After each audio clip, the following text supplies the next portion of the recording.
Hello, I'm Isaac Hayes III, founder and CEO of Fanbase, and I'm here with a very important message. We are at a turning point in the Black community where we must have equity in the apps we use that scale to billions of dollars. But this time, we own the infrastructure, we own the culture, and we shape the future. And Fanbase is the future. Fanbase combines the free functionality of Instagram, TikTok, and YouTube into an all-in-one platform built for the evolution of social media and monetization. With over 1.4 million users, that's real proof that we are shifting the conversation of tech ownership and equity for creators. So right now, I want you to go to startengine.com/fanbase and invest today. The minimum to invest is $399. That gets you 60 shares of stock in Fanbase at $665 a share. This marks a turning point in Black ownership of social media. If we don't take this opportunity to own social media right now, we will always be customers to our own creations. And that can't go on. So once again, go to startengine.com/fanbase and invest today. We must own the platforms where our voices live, our stories matter, and where our culture drives the world. Thank you. Folks, Black Star Network is here. Hold no punches. I'm real revolutionary right now. Support this man, Black Media. He makes sure that our stories are told. Thank you for being the voice of Black America, Roland. Stay black. I love y'all. All momentum we have now, we have to keep this going. The video looks phenomenal. See, this difference between Black Star Network and Black-owned media and something like CNN. You can't be Black-owned media and be scared. It's time to be smart. Bring your eyeballs home. You dig?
Hey folks, today's Thursday, October 23rd, 2025, coming up on Roland Martin Unfiltered, streaming live on the Black Star Network. Millions of families soon going to be losing SNAP benefits because of Republican cuts in the government shutdown. We'll talk about that impact on today's show. The Senate voted again. Government still shut down. We'll be joined by Senator Raphael Warnock to talk about why Democrats are locking and loading when it comes to the issue of health care. A white Democratic senator in North Carolina lays into Republicans for their racist gerrymander. Matt will show you his speech. Plus, Trump's Department of Justice, they don't give a damn about Black people. They don't give a damn about civil rights. So they are putting on hold a couple of lawsuits dealing with the prison system in South Carolina and Louisiana, where, again, the civil rights of folks, mainly African Americans, are being jeopardized. A lot to talk about. Also, Alpha Phi Alpha Fraternity Incorporated investigating a case of alleged hazing at Southern University. We'll tell you about that as well. Delta Sigma Theta, one of their national presidents, Dr. Pauline Walker, passed away.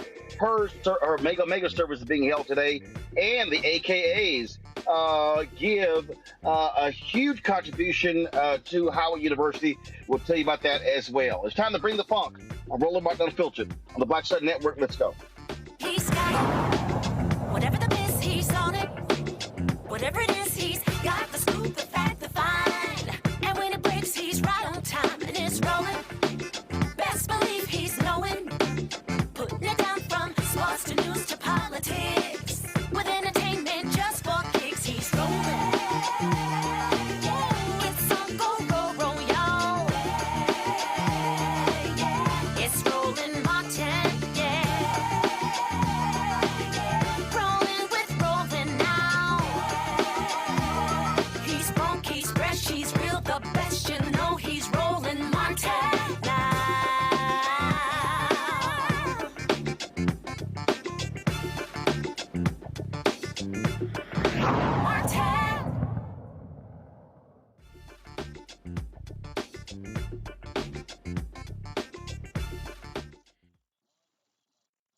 Hey, folks, day 23 of the government shutdown, and it's impacting everyone. SNAP benefits are really going to be impacted. Some 40 million Americans that depend upon SNAP benefits could be facing delays. Washington has to resolve the shutdown, or that money is not going to go out, and people will be going hungry. Peggy Bailey is Executive Vice President of Policy and Programs at the Center on Budget and Policy. Peggy, glad to have you on the show.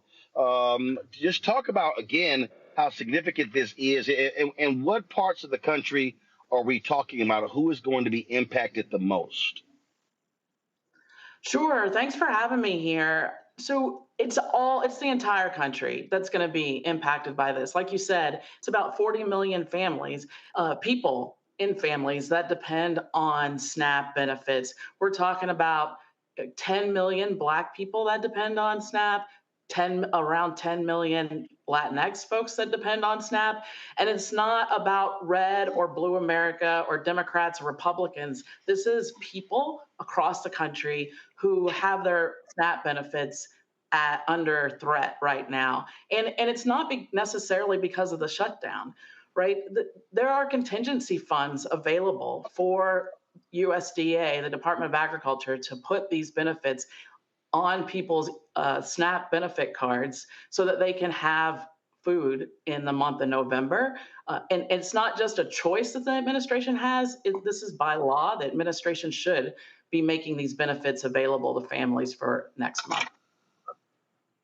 Well, let's be real clear. Republicans, they want to cut SNAP as much as they can. So that's been their goal. Well, it is really unfortunate that in the reconciliation bill that passed in July, that's exactly what Congress and the administration did. They not only are trying to restrict benefits to people, but shifting a lot of costs to the states, and which is going to put SNAP at risk for people. They may not have food assistance if their state can't pay the additional costs that the federal government has just unexpectedly thrown at them. That'll start to build up for them next year.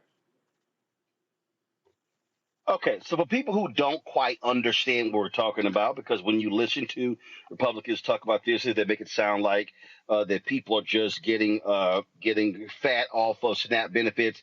What's the average SNAP benefit of a family in this country? The average SNAP benefit is about $6 per person per meal. So no one is getting rich off of SNAP, where SNAP just helps people meet their basic needs of food. And not only just that, we know that if a family has to choose between food and rent or medicine, SNAP benefits can be the foundation for helping a family just be able to make it through any day and avoid evictions. Okay, so you said $6 per person per meal, but how much are we talking about per month or per week, so people understand what we're talking about here? Sure. So if you take the average family of three, oftentimes a single mom and two kids, you've got then you've got about what's that, like $18 times three. So you've got close to $50 that a family might have in a day. So you're talking about just a few $100s a week that families have to buy groceries. And the reason I wanted that number, because again, the perception, the way it's described, it's like, oh my God, these people are just stealing from the program. And you hear all Republicans yell is waste, fraud, and abuse, waste, fraud, and abuse. And my understanding is that the SNAP program has one of the lowest fraud abuse rates out of all government programs in the country. Right, exactly. Republicans try to make it sound like there's all these errors and mistakes in SNAP, but that's a misnomer. Actually, what states are doing is tracking when people might accidentally put in the wrong information in the website, or their benefits get calculated incorrectly, but states correct for those in almost real time. So there's not a bunch of waste, fraud, and abuse. The worst thing that happens actually is what we call EBT card skimming, where where criminals are taking money away from families who need help because they're able to skim off of the debit cards that families use. And states are finding ways to prohibit that. And we think the federal government should do more to back up states to protect families against that kind of fraud. But it's not the families in need that are causing any problems. It's at worst, it's these folks that are skimming EBT cards that we can also do more to protect against. And one of the other things that are frustrating, we talk about again how this is framed, is when you listen to their complaining, then it's like, well, they shouldn't be buying soda, they shouldn't be buying chips, and you're like, and it's like, whoa, they were buying shrimp and lobster. I mean, how elitist and arrogant it is, because these are the same folks who fought the Healthy Initiative of First Lady Michelle Obama. So now all of a sudden it's, oh, now we care about nutritious meals. Exactly. It's just trying to create barriers for families that are simply trying to eat on a given day, and putting and also, you know, there's some racism underneath that of trying to say that these families don't know how to properly feed their families, don't know what proper nutrition is, and therefore we have to make sure that they do that, and we have to be and we have to tell families how they're supposed to eat. It's ridiculous. It's just ridiculous. We just need. Why do we make poor families jump through these ridiculous hoops to prove that they need assistance or to prove that they know how to take care of themselves? We've been taking care of ourselves for hundreds and thousands of years, and we'll keep doing it. And we don't need to be told by the government what we can and can't eat. Absolutely. So what is the drop date? Is it November 1st? So November 1st is where we're most concerned. And then the administration needs to act now and stop playing with folks and their food. They can say right now that they can use the contingency reserve fund to fill in the gap for November to help families be able to eat. Now, the administration has said that there's not enough money. We need about $8 billion to fill in the gap for November. And there's not enough money in the contingency fund. But the administration also has other tools, and not extraordinary tools that are still within the Department of Agriculture to be able to transfer funds to SNAP so that families will have their full benefits for November. But November 1st is the deadline that we're looking at right now. Okay, when you said $8 billion? It's about $8 billion a month for SNAP benefits. So the administration needs to fill an $8 billion so basically, the $40 billion we sent to Argentina could fund the program for the next 5 months. You know, and they don't even have to do anything that extraordinary. All they have to do is use the funds that are available in the Department of Agriculture to fill in that gap. All right, then. Well, Peggy, we appreciate it, and we'll see what happens. But it's not like this administration gives a damn about poor people. They've shown that repeatedly over and over and over again. Thanks a lot. All right, appreciate you raising up this issue. All right, folks, going to go to a break. We'll be right back. Roland Martin Unfiltered right here on the Black Star Network. Back in a moment.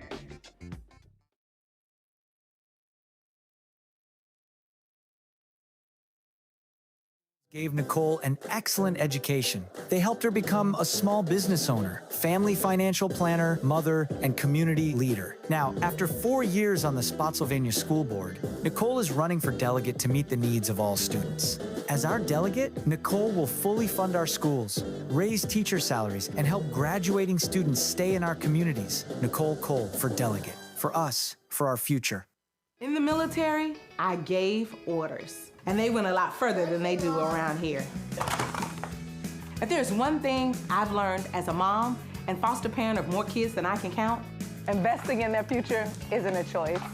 In Richmond, I'll fight for Stafford's fair share for our schools. Smaller class sizes, better teacher pay, and more vocational training. I'm Stacey Carroll, and I'll fight to get our kids' future in order. Josh Cole became a pastor and delegate to serve his community. That's why Josh is fighting to lower costs for families hurting from inflation and make sure we can all afford quality health care. But Sean Steinway has embraced his MAGA backers who support Trump's mass firing of federal workers and the MAGA plan to ban abortion with no exceptions. We deserve better than Sean Steinway. I'm Josh Cole, candidate for delegate, and I sponsored this ad. Next on the Black Table with me, Greg Carr. Why the America we live in today is not what the founders intended or what they outlined in the Declaration of Independence and even the Constitution. Professor and author Kermit Roosevelt will join us to talk about his book, The Nation That Never Was. How history was misinterpreted, the intent and realities of America's beginnings, and missed a much better story in the process. So if you have to pick some group to marginalize, I think it should be the people who are against equality. That's next on the Black Table, right here on the Black Star Network.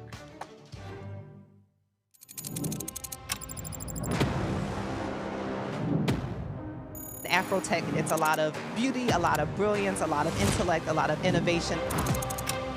Companies that are most diverse are more profitable. We're getting culture, we're getting community, we're getting the best of the best. Not only are we here to greet each other, but we're here to network and to elevate each other. Everybody from all the major tech companies here, and that means that now everybody's in the same domain.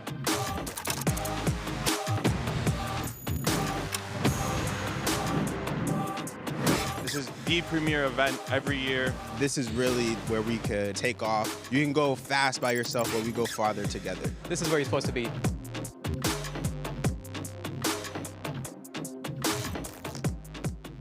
Hatred on the streets, a horrific scene, a white nationalist rally that descended into deadly violence.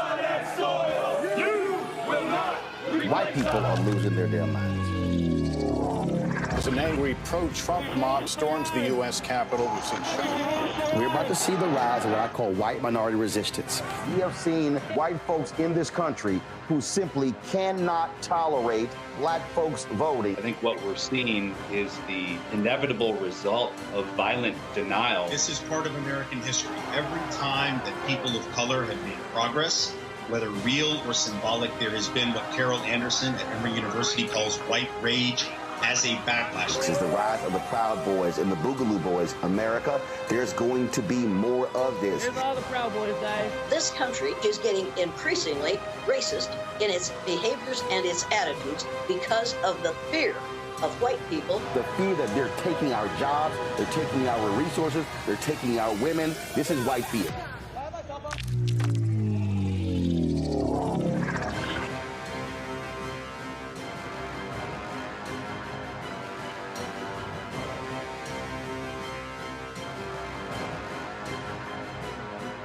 Said the quiet part out loud. Black votes are a threat, so they erased them. After the Supreme Court gutted the Voting Rights Act in 2013, Republican legislatures moved fast. New voter ID laws, polling place shutdowns, purges of black voters from the rolls. Trump's Justice Department didn't stop it, they joined in. In 2018, his DOJ backed Ohio's voter purge system, a scheme that disproportionately erased black voters. Their goal, erase black votes and political power. Yeah, that happened. These are the kinds of stories that we cover every day on Roland Martin Unfiltered. Subscribe on YouTube and download the Black Star Network app. Support fact-based independent journalism that centers African Americans and the issues that matter to our community.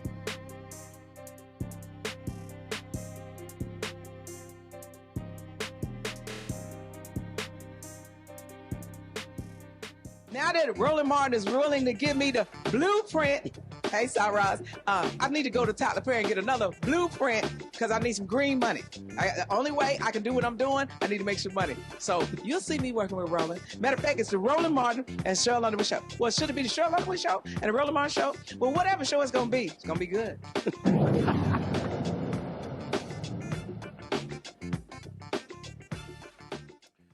All right, folks, we talked about this government shutdown, and one of the things that just really jumps out to me the most is how these folk who, I just love these MAGA people who act like, this was never going to impact them. Take National Park Service mechanic James Jones. He testified before lawmakers about how his friends say they voted for Trump not to see all of these things happen. And I'm going, well, what the hell were you and your friends paying attention to? Because we all heard him say these things. Roll it. My district went for Trump both in 2016 and 2024, and a lot of my friends supported him. But lately they're saying I didn't vote for this. They didn't vote for the parks to close or to be short-staffed, health care costs to skyrocket, and veterans to lose care or have delayed care, and for tens of thousands of federal employees to be at risk of losing their jobs.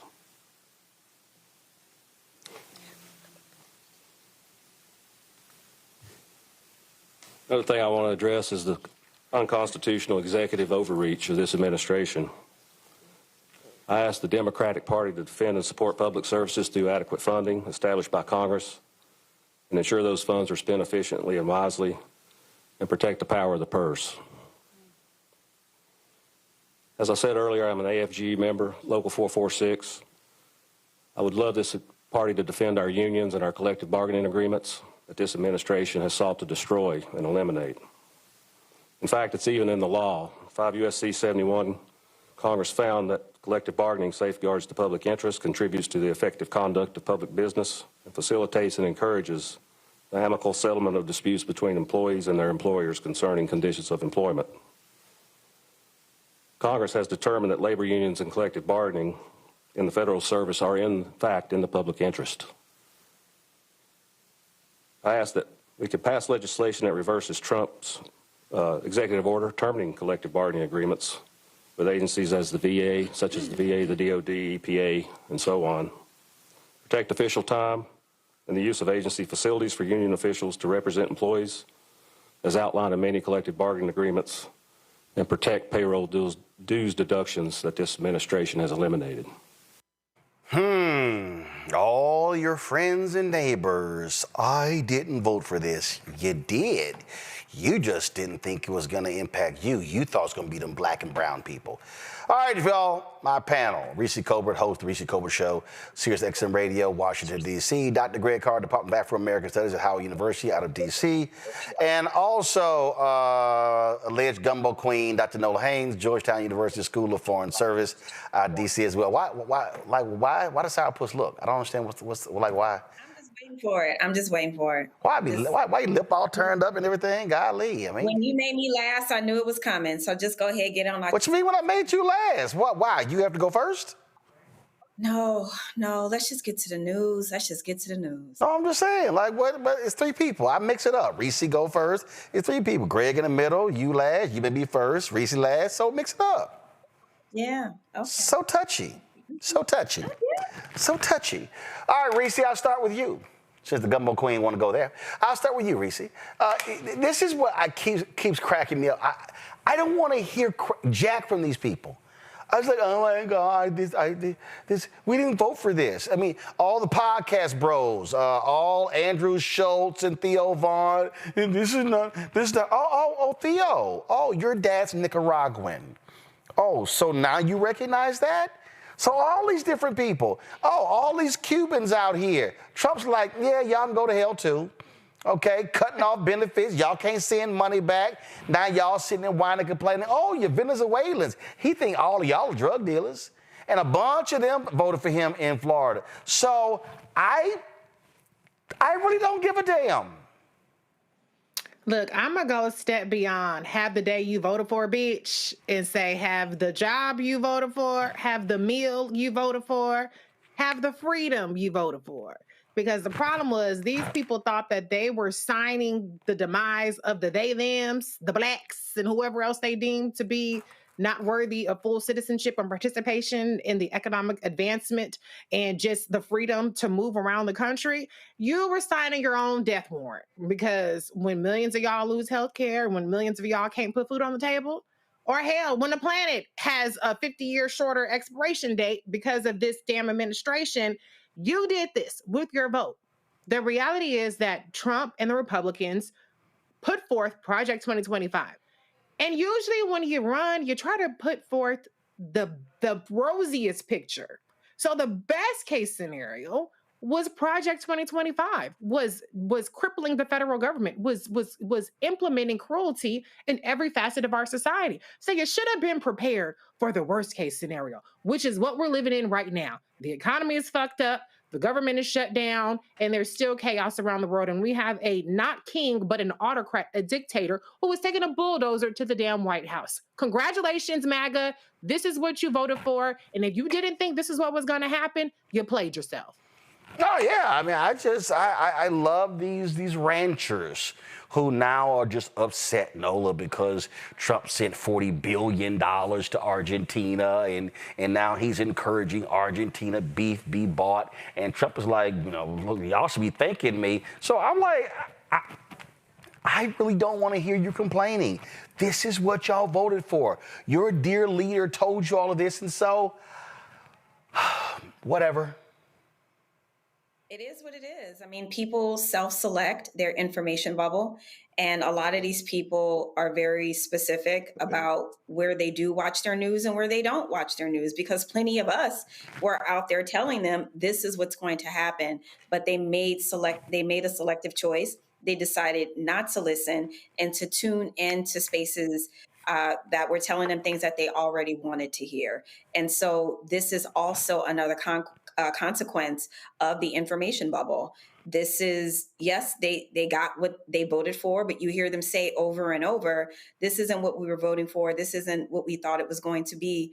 Right, because you're listening to the same people intentionally lie to you. Like, you are comfortable in that space being lied to over and over and over. So for me, that's where I come in on the side of this. Like, people that are comfortable in just listening to the same people tell them the same things over and over again. I can't feel sorry for you because you have zero intellectual curiosity about what's going on beyond the world, right? You know, beyond your immediate situation. Yeah, I just don't want. I mean, here's the one that cracked me up. Donald Trump is literally saying to cattle ranchers, shut the hell up. This is what he posted. The cattle ranchers, who I love, don't understand that the only reason they are doing so well for the first time in decades is because I put tariffs on cattle coming into the United States, including a 50% tariff on Brazil. If it weren't for me, they would be doing just as they've done for the past 20 years. Terrible. It would be nice if they would understand that, but they also have to get their prices down because the consumer is a very big factor in my thinking also. Basically, he's saying, y'all can really shut the hell up and kiss my ass. That's what he's saying, Greg. He's like, I don't care, you ingrates. That's what he's calling the cattle ranchers. And so all of them fools in Montana and Idaho and Kansas, Missouri, the farmers in Nebraska, you know, Pennsylvania, Michigan, all the places. It's like, whatever. And I'm sitting there going, I don't care if y'all go bankrupt. I don't care if y'all go broke. Because this is what y'all wanted. You got exactly what you voted for. You know, this is the challenge, isn't it? Well, for all of us, the challenge is we continue to try to make sense of something that has a lot of different moving parts and that doesn't make sense. And I'm saying this in the context of how we fight it. Let's take Donald Trump, for example. As the sun goes down here on the East Coast of the United States, every day Donald Trump sundowns. Anyone who's had anybody in their family, anybody who has had seen this up close, signs of dementia, Donald Trump is clearly mentally unwell. Nothing he says, nothing he writes or has commission to write, because I'm certain he didn't generate the AI of him dropping dookie all over the United States last weekend, but I'm sure he dictated it.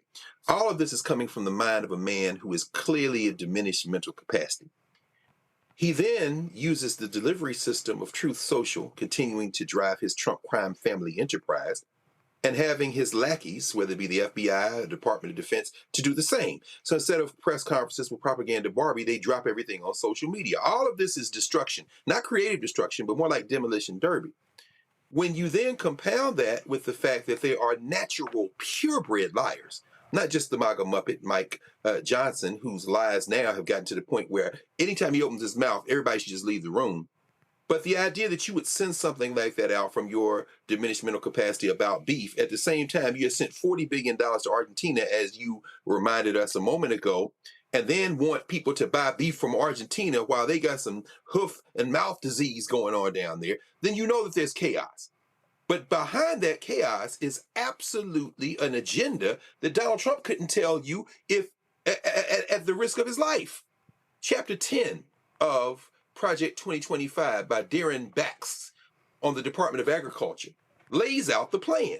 That nasty piece of work Russell Vogt at OMB, who Trump, laughing with the senators this week, called Darth Vader, he has sent the memorandum out. The cruelty is the point.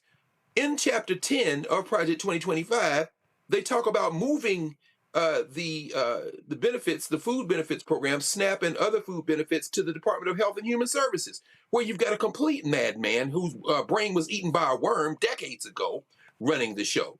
They also talk about implementing work requirements. So you can't eat until you work the way we want you to work. Well, we know where that goes. Since we've had full employment in this country up until 1865, it was called slavery. And finally, that agenda is the one that Trump is the delivery system for.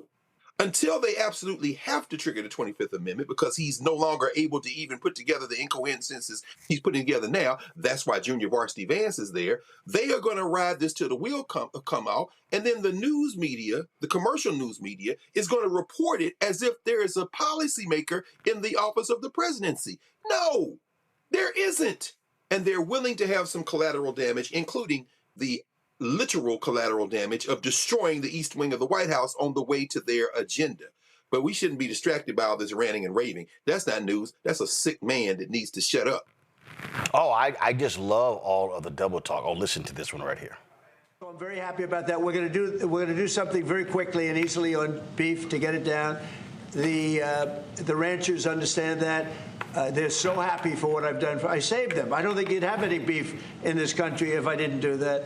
So we're very proud of that. Yeah, Brian?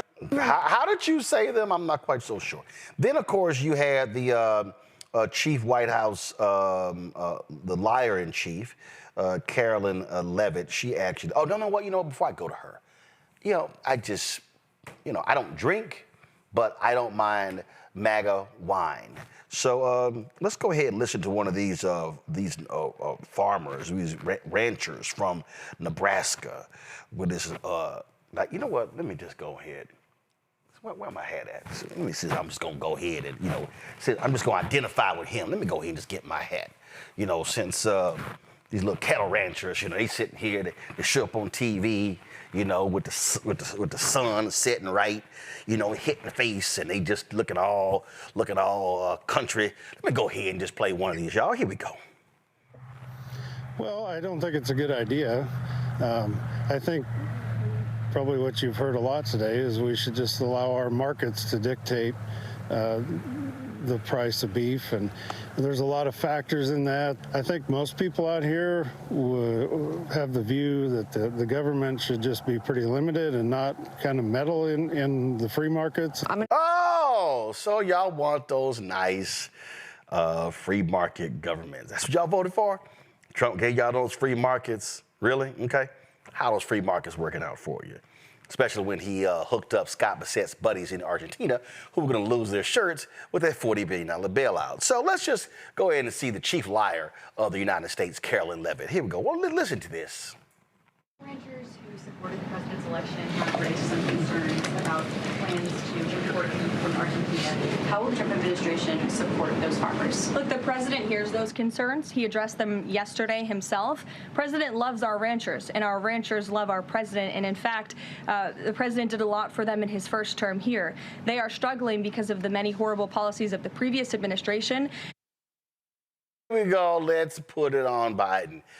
I don't recall the tariffs being what they were under Biden-Harris, so it's a little hard to pin the blame on them. And, oh, look what he did for them last time. Last I checked, we had to bail out farmers to the tune of some $25 billion, Reese, in the last term. So, yeah, he screwed the idiots then, and they still voted for him a second time.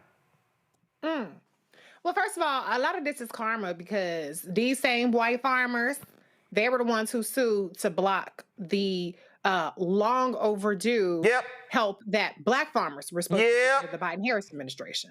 So y'all could go to hell. How about that? But last I checked, I had plenty of steaks under Joe Biden. I didn't hear the ranchers complaining about not being able to sell their beef around the country, around the world, rather.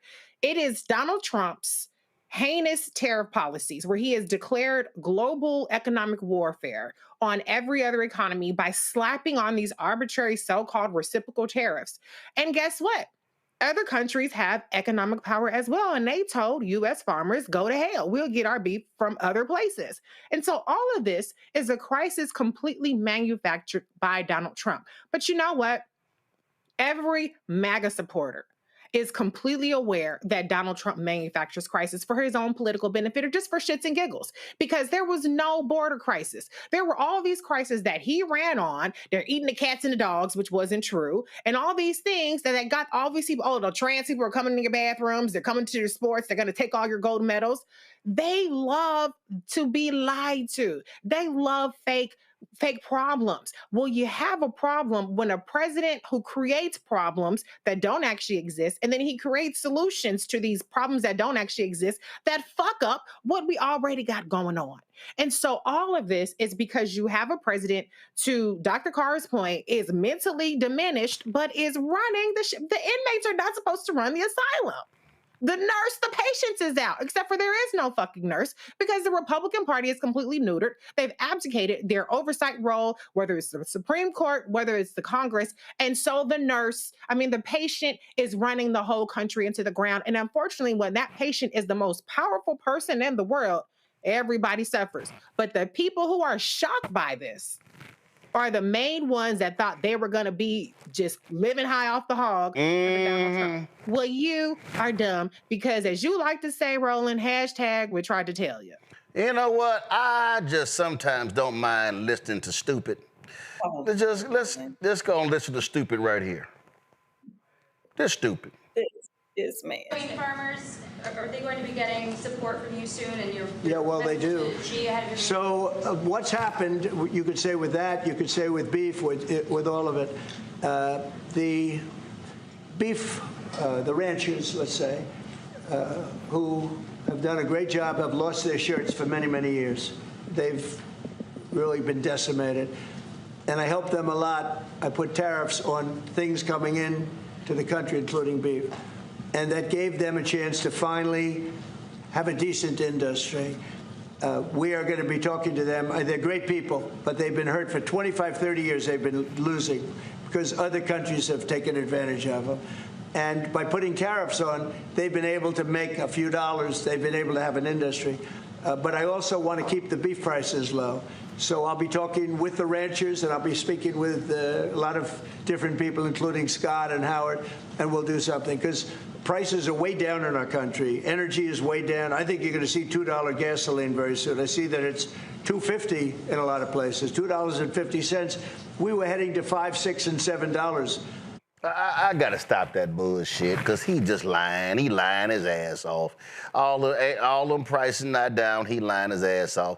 But see, Nola, right here, you hear the stupidity. They need to keep prices low, but they can make a few dollars.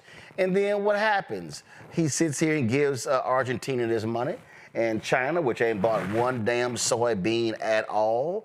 And then China turned around and said, great. Appreciate you giving that money to Argentina. We go buy some Argentinian soybeans. And so now the fool is sitting here talking about we know the Argentina beef might be diseased, but we still might allow it into the United States. I mean, I'm sitting there going, you idiots got played. You got played, Nola, and they still running around, oh, come on, Donald, you gonna help us out? And I'm sitting there going, no. He's not. He sure ain't. He is not coming, y'all. Let me tell y'all something. And I'm trying to figure out how to say this that has the most amount of impact. The Apprentice was a reality show. There was nothing real on that show. This man has filed bankruptcy 6 times because he is incapable of running a business. Wait, hold on. Didn't he sell some steaks? Oh, that's right. That business lasted. That's right. I'm sorry. That business lasted 2 months. Go right ahead. Exactly. them little funky steaks and them funky watches he trying to sell from the White House, nothing this man does is successful. And if you need more evidence, look at his friends, everyone who gets close to him, because this man is literally a black hole, they get destroyed. There is nothing in Trump's past, there's nothing in his actions that says, I care about people. All he care about is making money, and then making money and laughing in your face. That is what this man is doing. He is laughing in the face of farmers as he is sitting there in the White House with all that nasty tacky ass gold, lying on these people as if they can't pick up their phones and say, well, actually, no, that's not the truth. Because Donald Trump lives in an information bubble that tells him his lies are the only things that are getting through. But that's why we are here, to counter these lies. But if I was a farmer, I would definitely feel the way right now how that man is lying on those people's names as they are losing everything because of his poor governance and his poor, destructive, on-the-fly policy making. You know, Greg, I think these maggot farmers should just sit here and take themselves a nap for the next 3 years. That's cold-blooded, brother. That's cold-blooded. You know, I mean, I echo everything that Nola just said. You know, yesterday, the National Cattlemen's Beef Association CEO, Colin Woodall, released a statement that said his organization, quote, cannot stand behind the president while he undercuts the future of family farmers and ranchers, end quote. Well, Colin, you can go to hell. Folks, learn how to grow your own food, because this is going to get worse before it gets better. And as far as Argentina is concerned, you said it again. I mean, $40 billion. Scott Bessent got a buddy down there trying to recoup his investment. No, because the peso is looked, the Argentinian peso is looked, it looks like it's going to go down. They're speculating about maybe 12% over the next several months. It's already headed south. There are elections this weekend in Argentina to elect half the Congress. And that little petty tyrant Milei, the president of Argentina, who like the guy who was in Brazil, who's now in jail, and the guy in North Korea and the guy in Russia, is Trump. You know, he likes those kind of guys because as a very, very deeply, deeply insecure and really very weak man, Trump is enamored with the projection of what appears to be strength, because, of course, since the time he came out of his mother's womb until the time they take him to the cemetery, he will never have even a fraction of that kind of strength. So like a lot of insecure men, he finds the projection of strength something that he finds very appealing, which is why, of course, he continues to be humiliated by the leader of Russia, who probably made a phone call a couple of days ago and said, I'm not meeting you. Now go on TV and tell him that you're going to cancel the meeting. But at any rate, he can't save Milei, as you said. Now, when you think about this grift, as Nola said, I mean, today's Financial Times talked about this British regulator, the British government that is suing this crypto exchange in Great Britain that isn't regulated, hasn't registered, and they are trying to make billions of dollars through these scams. And who's behind it? One of their chief advisors is one of Trump's supporters. Meanwhile, here in the United States, Trump is selling everything that's not nailed down. He's selling meme coins and all kind of fake stuff. Hell, he just pardoned that he pardoned that crypto dude today. It's today. And so I think this is where we're going with this, Roland. I think this all is a house of cards. It depends on subterfuge. It depends on sensationalism. Propaganda Barbie, by the way, who was never an attractive woman to begin with. It's amazing how quickly white women age as they're lying. What you showed today, she's getting older by the second. Who's that, Ice Barbie? Yeah, exactly. No, not Ice Barbie. I'm talking about Carolyn Leavitt. White House chief liar. Yeah, I got you. Go ahead. Yeah. Oh my God, is she looking more and more washed out? I mean, that crucifix around her neck, no doubt when she takes it off at night, has left a mark from burning through her skin. Because, I mean, at this point, she and Mike Johnson are neck and neck for the most absurd things coming out of their mouth because they know they can't defend it. They about the same size, too. How about that, brother? As these people say, I didn't vote for this, when in fact they did vote because they thought they were going to punish us, as you say, and now they're catching the full wrath. I suspect that this, and I think we all would agree with this to some degree, this coalition that put him in office is going to fracture. And that's why they're so desperate to try to steal some seats in Texas and North Carolina, why they're so desperate to steal some seats in Missouri, because they realize that these people either going to turn against them at the booth, or they're not going to vote at all. And so I think I really do think we're kind of on the right track. I agree with Robert Reich on this, former member of the Clinton cabinet, Professor Reich, when he says, I've been watching things like this for a very long time, former Secretary of Labor. He says, it's in the air. This thing is about to turn against them. I'm not saying it's going to be a revolution, but I am saying that I don't know if they're going to be able to sustain this. And what you're reporting on is another one of the cracks in this facade. Well, Can I say, Roland? Yep, go ahead. Something real quick to that point. You know, when you look at the amount of money and who has Secret Service protection in this administration, and how much money they're spending on security for Pete Hegseth and all his baby mamas and their spouses and exes and stuff. Look at them having $100-something million in new jets for Christine. They are flabbergasted that they are getting away with it. They are preparing for the response, and they're probably shocked that there hasn't been one yet. When does the press secretary have Secret Service? This isn't just them being paranoid. They know they are provoking a response. I'm not advocating for it, but I'm saying this is a provocation. And they can make light of it with shitty videos, and they can, put memes on True Social or whatever. But they know that they are poking the bear. And so far, they've been activated. On the other side, the Minnesota lawmakers were killed or shot by a crazy-ass Republican.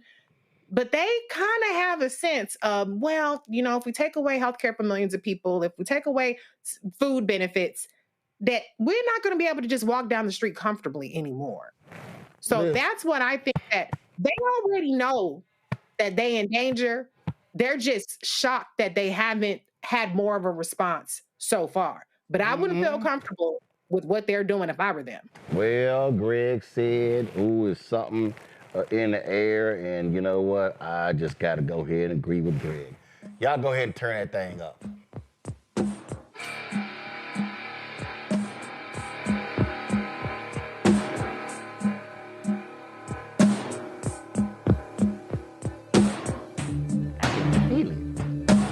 I can feel it, y'all.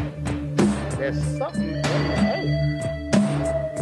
I think Phil Collins nailed that thing. That's right. They know they about to get booted out. Don't y'all understand? I see another crying white person every day. I can feel it. This shit is so damn crack.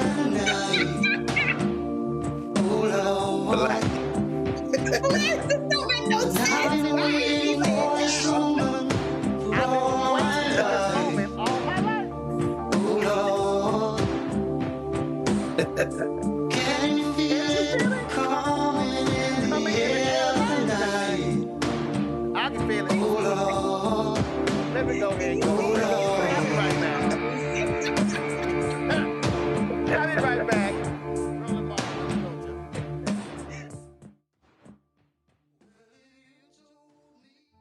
As a pastor, I hear a lot about trips to the doctor. Bills piling up, jobs being lost. So as your delegate, I went to work writing laws that protect families, helping parents care for their disabled children, capping insulin costs, lowering prescription prices, and investing in our police and schools. I'm Josh Cole, and as your delegate, I'm working to keep us strong and safe.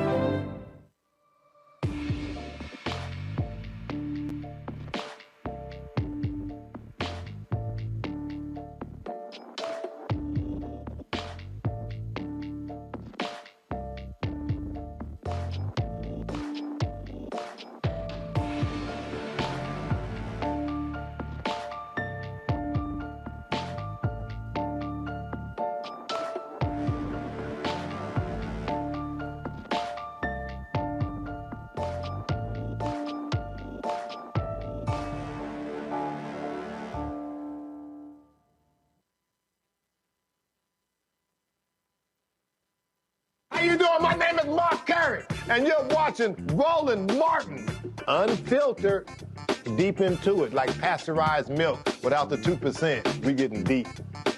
You want to turn that shit off? We're doing the interview, motherfucker.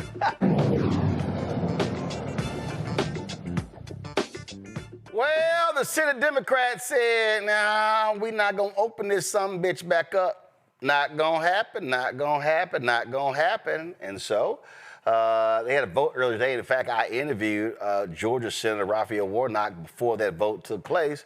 And here's our conversation.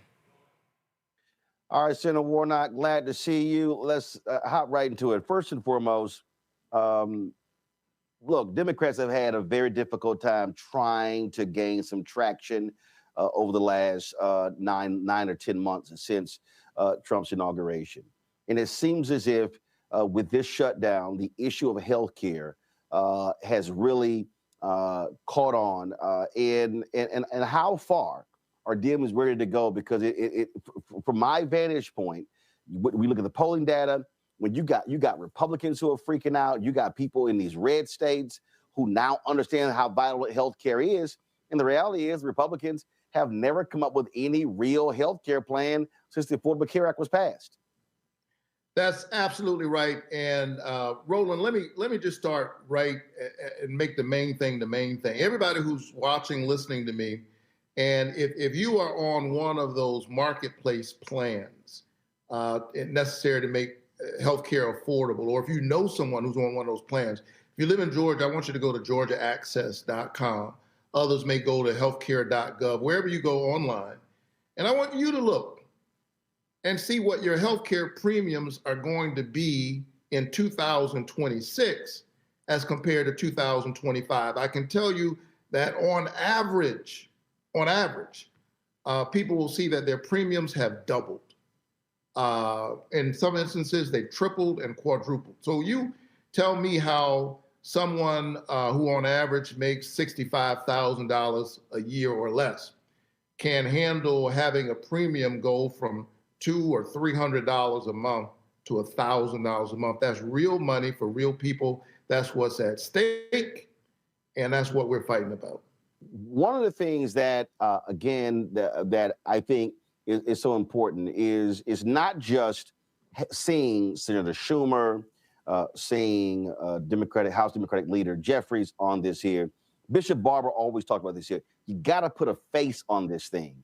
And this is where I think Democrats should be rolling people out in every one of these districts, in every one of these states, having regular, ordinary people talk about how they are being impacted by these subsidies going out. You got Senator Joni Ernst the other day who said, hey, listen, these subsidies ain't going away. And so by putting the face on it, it forces them to have to confront not politicians, but regular, ordinary people who are being screwed. That's exactly what I've been doing every single day, Roland. I want you to go to my social media pages. I want your folks to check it out. I've literally been doing that. I've been doing these side-by-sides on a regular basis, literally pulling up people's actual statements on their healthcare costs. And when I first did it, the folks on the right, the difference was so stark that they claimed I was lying. I guess it was just inconvenient. The facts were inconvenient for them. I can give you one example. There's a woman named Teresa here in the state of Georgia, Teresa Acosta. She started her business during COVID because she lost her job because of COVID. Her business is doing pretty good. And as a small business owner, she was able to afford health care, something that she needed. She has a son, a minor, with diabetes type 1. Well, because of the big, ugly bill, her healthcare premiums have gone up so much that she's having to close her business. This big ugly bill, this refusal to extend the tax credits for the ACA is bad news for small businesses, which is the lifeblood of our economy, is bad news for ordinary working class people, is bad news, by the way, more in red districts than in blue districts. They're on the wrong side of the issue. And they've sewn themselves into a bag. Folks are asking me how what's the exit ramp? Republicans need to figure out how to get themselves out of this mess that they've created for the people. And here's the crazy thing. Ultimately, it is a political problem for them. We're doing them a favor by giving them a chance to get this right, because as people see how much their premiums have gone up, this is not going to sit well with the American people, which is probably the reason why those who have taken people's doctors are now trying to doctor the maps through this ugly gerrymandering that they're doing. They know they're headed they're going to have to answer for this. I mean, listen, when you got crazy, deranged Marjorie Taylor Greene yelling, hey, we're going to get screwed over this. This is not good. Then you know what's going on. And I absolutely believe it's tied to the gerrymandering. I believe that they knew they were going to lose 10 to 15 seats. And so their whole calculus is if we can snatch 5 in Texas, they snatch Cleavers in Missouri, snatch Don Davis's in North Carolina, that's 7. They forced Indiana, but Indiana doesn't have the votes for it. You see what they're trying to do in Florida. Virginia Democrats announced that they are going to do a gerrymander in response. So they know what's coming down. And so they're trying to steal anywhere from 10 to 15 seats to protect them from losing the House next year. And look, they see what's going on in the Senate. Bottom line is Ossoff running for re-election in Georgia. You got former Governor Roy Cooper in North Carolina. You're going to have a very difficult race for Susan Collins in Maine. And so they understand that. And I just think that, listen, out of all the issues that often get talked about, that you and Democrats, the party, the wise thing is to hammer healthcare literally every single day. And I dare say, and I said this to Democrat leader Jeffries, send members directly into Mike Johnson's district and wave and say, this is how many people in this district. Ironically, his own district is one of the clearest examples of the pain that they are literally causing. A few weeks ago, Roland, I was down in Evans County, Georgia, Claxton, Georgia, known for its famous fruitcakes. And I was at the Evans Memorial Hospital. Now, this is a district that is largely red. I don't have a lot of votes in that district. Those folks voted for Donald Trump. I got a few, but they voted for Donald Trump. But this small rural hospital, like a lot of rural hospitals, is already suffering. They had to close their labor and delivery unit. So not only do they not have a labor and delivery unit, the 3 other hospitals in that region, so 4 hospitals in that region where those folks go to get care, none of them have a labor and delivery unit. So whether you have money or not, whether you have insurance or not, that's a bad deal for you if you're a rural person in this red district. But because of these cuts, they're concerned that they're now going to have to close their ICU. So I was standing with those folks, even though many of them didn't vote for me, because I represent them in the United States Senate. This is bad news. It's bad news. We're going to see rural hospitals close. They've already taken $1 trillion out of Medicaid. They've kicked 15 million people off of Medicaid. This disproportionately impacts rural districts, a lot of them red districts. And now on top of this, they're raising the healthcare premiums on average, doubling them for 22 million Americans. This is bad news in terms of people's health, but also the health of the economy. This is a drag on the economy. They've gotten it wrong. And maybe if the president would stop posing as a king, if he can take a day off from decorating the White House with gold and turning it into a palace, if he weren't so busy trying to get the Qatari government to pimp his ride, he could focus on the struggles of ordinary people. The point that you just made there by standing with those people, listen, I said to Senator Bernie Sanders and others, look, you got to hit them between the eye. You got to literally look them in the eye and say, hey, who's actually fighting for your health care? And I said this to President Obama. I said, you got to be able to go to places and say, listen, I said, you got to go to the reddest, the whitest, the sickest place and say, I passed the Affordable Care Act for y'all. In the last 5 years. Roland, you know, because you were there with me, that's how I won in Georgia. I didn't write off anybody in Georgia. You know, I went to parts of Georgia that are deep red because I wanted to talk to those folks. Right, but I think what has to happen is more Democrats have to literally say, hey, here are the stats. This is your county. This is your city. Yeah. This is how many of y'all are getting SNAP benefits. How many of you are on Medicare? How many of you are on Medicaid? How many of you are signing for the Affordable Care Act? And so you're actually voting against your own interests.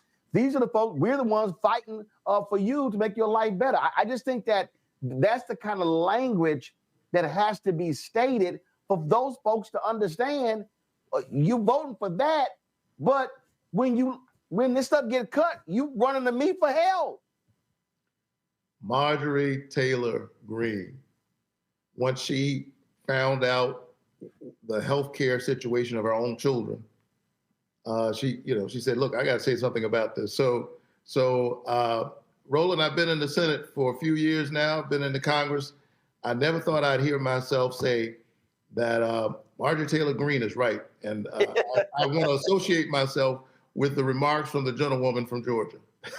I do have action about this here. Look, you got a huge, I mentioned earlier, a huge reelection of your junior senator in Georgia, John Ossoff. Of course, we were there in 2020 when both of you were running. You've got the race in North Carolina. Look, you got a potential. You got the race in Texas, depending on what happens with Cornyn and Paxton. And I have been saying this, and you know this. I said it during your campaign, but screaming this. And I said to Senator Chuck Schumer on my show a couple of weeks ago, I said, these white Democratic strategists are going to have to wake the hell up and realize that the way to reach black voters that they're so used to, that doesn't work anymore.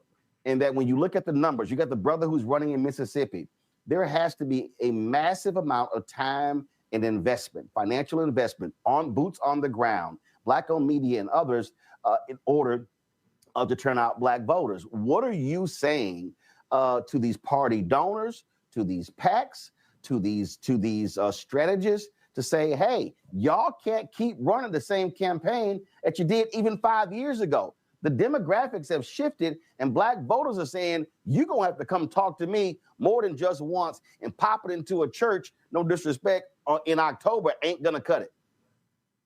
Well, look, I point to my own campaign is what I do.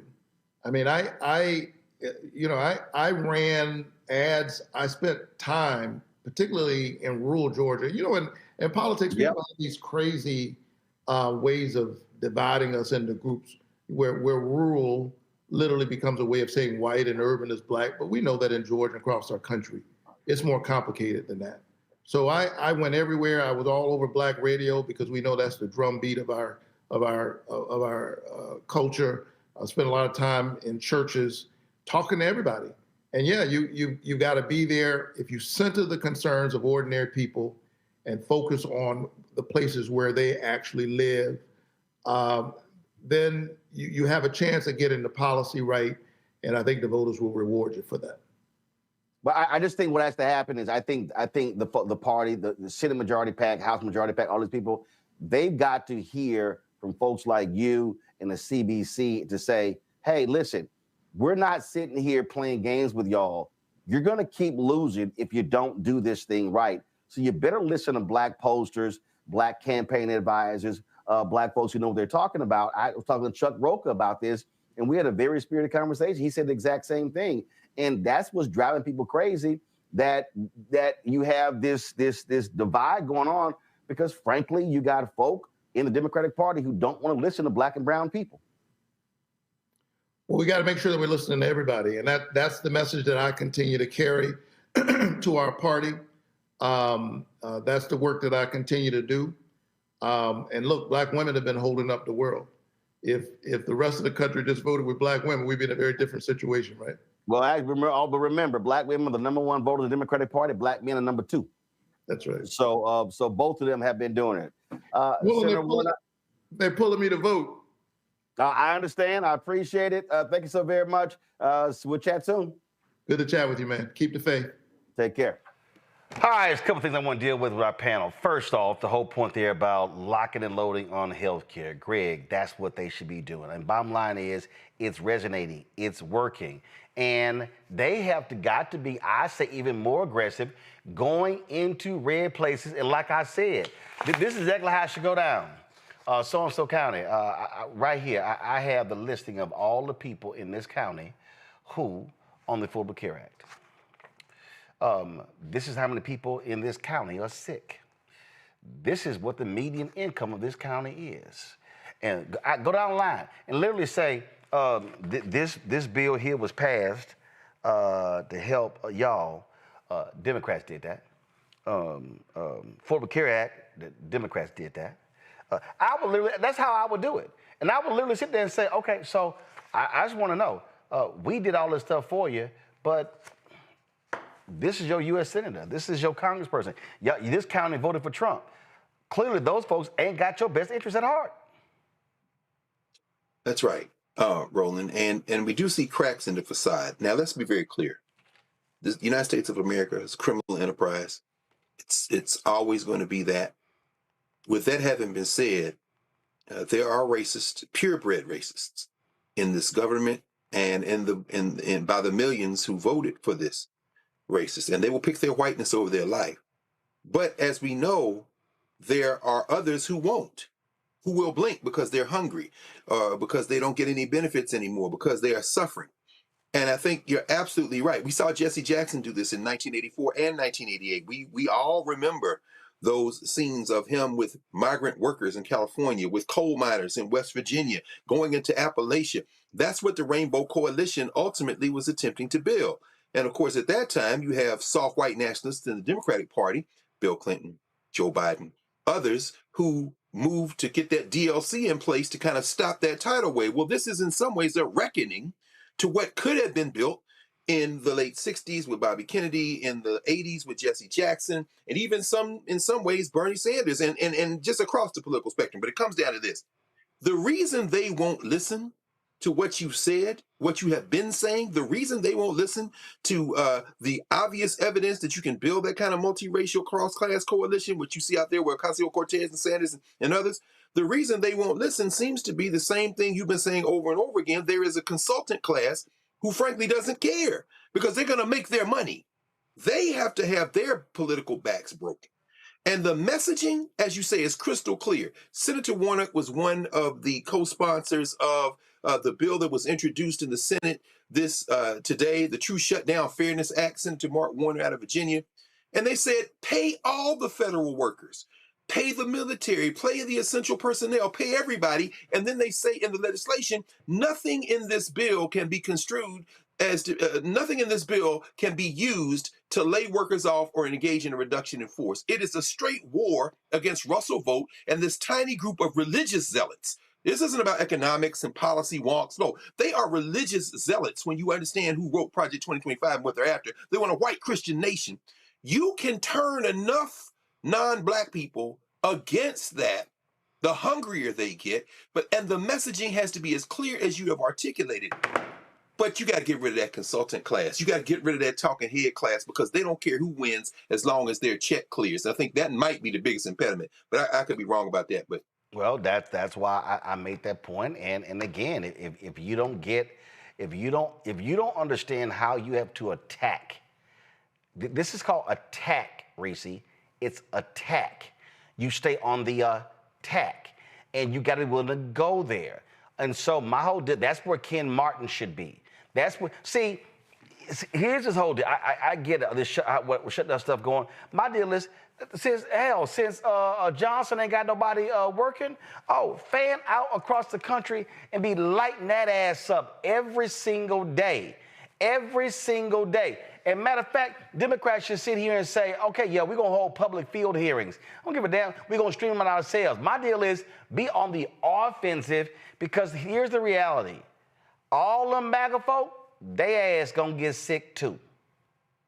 And the healthcare premiums going to be eating their asses up. And then, listen, every time a rural hospital shuts down, Jeffries or Schumer should be dispatching, and Ken Martin should be dispatching group people with a sign saying, Trump did this, the Republicans did this, MAGA did this. To me, that's what you do. Yeah, I mean, you would think that that's pretty self-evident, but I don't know. I feel like Democrats just have a discomfort with being like brazenly partisan. Meanwhile, Republicans have no problem ripping their heads off. We have the president, we have the vice president, we have the press secretary calling people, even Mike Johnson, Republicans calling any Democrat Hamas, terrorists, and all kinds of shit, Antifa. And yet Democrats, they pull too many punches unless they're in a debate like Mom Downey and Cuomo and they're ripping each other's heads off. We need that energy of like, I don't care, I'm going for the throat every single time. We need that energy every single day, all day. Y'all get tired too quick. Y'all get tired. Y'all ain't even working because you're not in Congress. So this should be a no-brainer. But I don't see the fighting spirit in enough of them. There are some select few that we highlight all the time, but there needs to be constant, relentless work on getting the message out. I was one of the people that during the election, mind you, 2024 said, why are you guys not running on healthcare? Donald Trump fucked up COVID. 1 million Americans died, and all you heard about was abortion. Why are you talking about insulin? Why are you talking about healthcare more? Healthcare has always been a winning issue for, well, not in Obamacare, but now it's been a winning issue for Democrats since 2018, when McCain not overturning Obamacare and people wanting to protect it got them back the House in 2018. And so I just don't understand why they don't have the discipline to keep hammering home this message. And they have to hammer the message beyond just people who would be directly impacted. They have to know how to connect the dots with the fact that if you have fewer people buying health insurance because there aren't subsidies, then that insurance costs go up for everybody. 90-something% of the country is going to experience higher premiums if these subsidies don't lapse. The same way that if people lose Medicare coverage or Medicaid coverage, then that's going to increase your bills as well. There needs to be a more multifaceted, relentless campaign that drives home the fact of what these healthcare issues are at stake, because it is a winning issue for them. People are supporting them, but they got to keep at it, because as the White House is doing everything to change the subject and put it back on Democrats as though they're the problem. What we keep saying repeatedly, Nola, is you gotta fight. You can't back down from fight. Not at all. I mean, it's bully 101. The first thing you do to disarm a bully is to disarm a bully. You don't give in to what their demand is. You don't give the bully your lunch money. You kick them in the shin, or you step on their toe, or other places. There are a lot of places that you can, kick a bully, and that's not what's happening. We don't see anyone, taking it straight to Donald Trump. Again, we have this problem of reaction. It's not a lot of strategy in a way that feels intentional. Some of it feels like it's being made up on the fly, because everything is so reaction based, because something is literally happening every 2 seconds. So you have to put that thing down and go handle this other thing, which is also intentional, right? But I agree with you. It's taken me a while to get to the point where I'm at. I was definitely willing to wait and see, to see what Trump's strategy was going to be. And we see what that strategy is. It's quick, fast, ask no one permission, just do it, right? And on the other side, the response has been reactive, but we need to see some heavy counterpunching. And right now, I can't necessarily put my finger on that person. And that's not to say that that Gavin Newsom, isn't strong. It's not to say that Hakeem Jeffries isn't strong, or AOC or Jasmine Crockett. I'm not saying that, but like, we are on the defense, but we're not on the offense. We are not counterpunching. Well, and then, of course, you got folk like John Fetterman, who was sitting here doing a video with the Republican senator from Pennsylvania saying, we got to reopen the government. We got to reopen the government. And I'm sitting here going, do you not know what the fight is? I mean, I swear, I think Reese, Fetterman is even more of a disappointment than Sinema. Yeah. Well, I told people that Fetterman wasn't shit when he pulled that gun out on that jogger. He never apologized for it. He was like, well, his black ass shouldn't have been there. But yeah, he's like Joe Manchin in flip-flops and a big baggy ass ugly sweatshirt.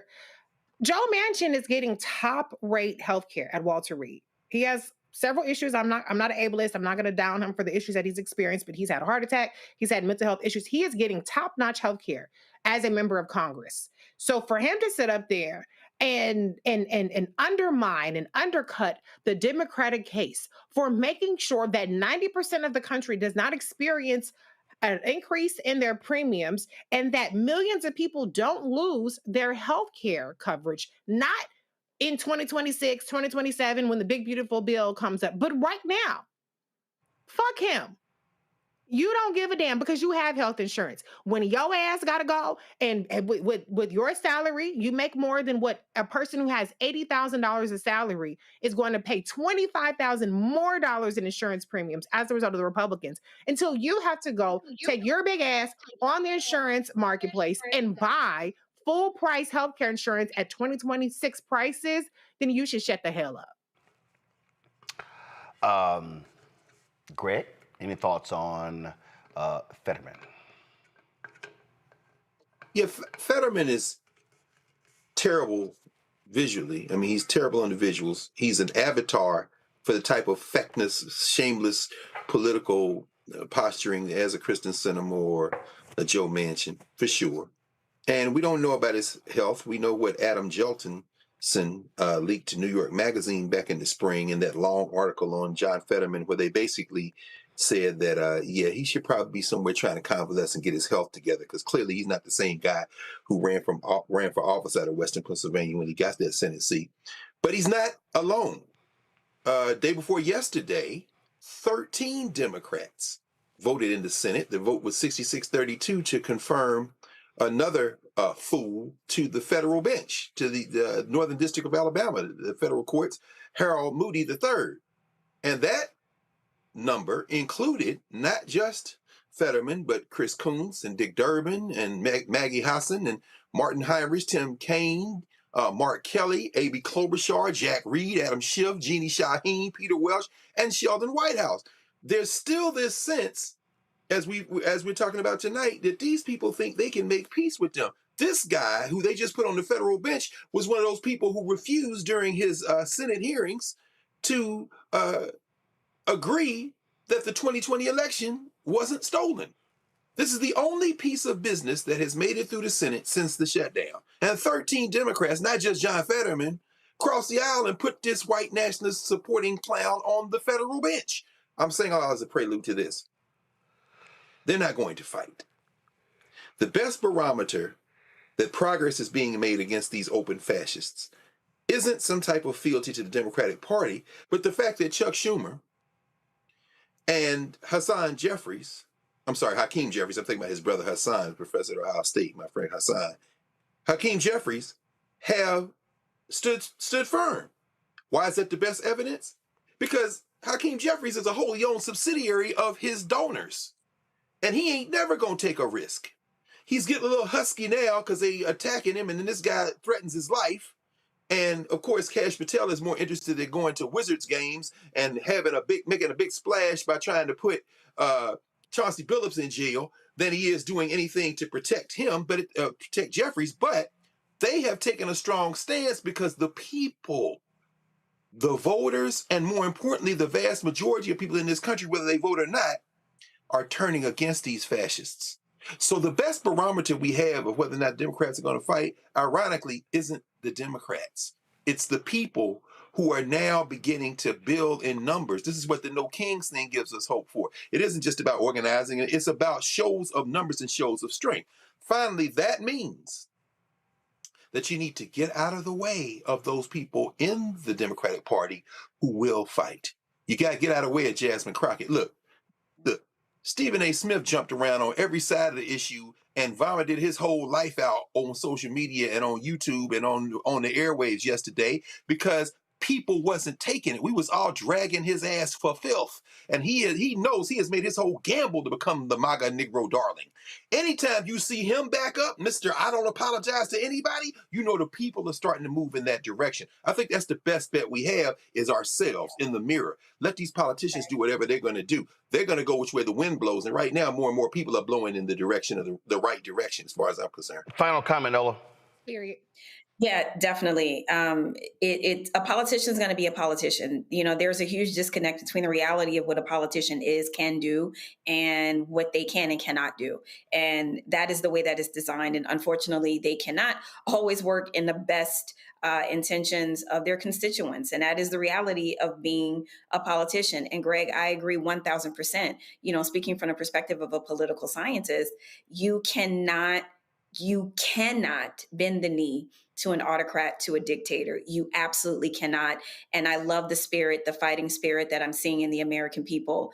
And the thing that scares me is the potential of kinetic engagement, you know, because that's what this is building up towards. There are things that this administration is doing to, as Reese said, to provoke the American public. But so far, people have been really smart out there. Keep that up. And, you know, I just really hope that the will of the people continues to drive this momentum and for everybody out there to be safe. All right, folks, coming back, we're going to talk about gambling in the NBA. We're going to talk about racist gerrymandering. A Republican North Carolina speaks truth to the folks who he serves with. And Democrats in Virginia are like, all right, we about to get in on this. It's time to gerrymander our map, too. All that and more next. Roland Martin Unfiltered on the Black Stud Network. Don't forget, support the work that we do. Join our Bring the Funk fan club. You want to contribute via Cash App, use a Stripe QR code. You see it right here, bottom left-hand corner. You can use it for credit cards as well.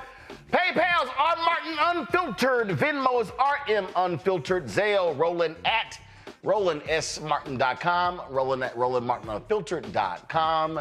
And of course, checks and money orders make it payable to Roland Martin Unfiltered. P.O. Box 57196, Washington, D.C. 20037-0196. Back in a moment. Nicole Cole knows the cornerstone of a successful life starts here. Virginia Public Schools gave Nicole an excellent education. They helped her become a small business owner, family financial planner, mother, and community leader. Now, after 4 years on the Spotsylvania School Board, Nicole is running for delegate to meet the needs of all students. As our delegate, Nicole will fully fund our schools, raise teacher salaries, and help graduating students stay in our communities. Nicole Cole for delegate. For us, for our future. In the military, I gave orders, and they went a lot further than they do around here. If there's one thing I've learned as a mom and foster parent of more kids than I can count, investing in their future isn't a choice. In Richmond, I'll fight for Stafford's fair share for our schools. Smaller class sizes, better teacher pay, and more vocational training. I'm Stacey Carroll, and I'll fight to get our kids' future in order. Josh Cole became a pastor and delegate to serve his community. That's why Josh is fighting to lower costs for families hurting from inflation and make sure we can all afford quality health care. But Sean Steinway has embraced his MAGA backers who support Trump's mass firing of federal workers and the MAGA plan to ban abortion with no exceptions. We deserve better than Sean Steinway. I'm Josh Cole, candidate for delegate, and I sponsored this ad. Hey, this is Motown recording artist Kim. You are watching Roland Martin Unfiltered. That boy, he always unfiltered though. I ain't never known him to be filtered. Is there another way to experience Roland Martin than to be unfiltered? Of course he's unfiltered. Would you expect anything less? Watch what happens next.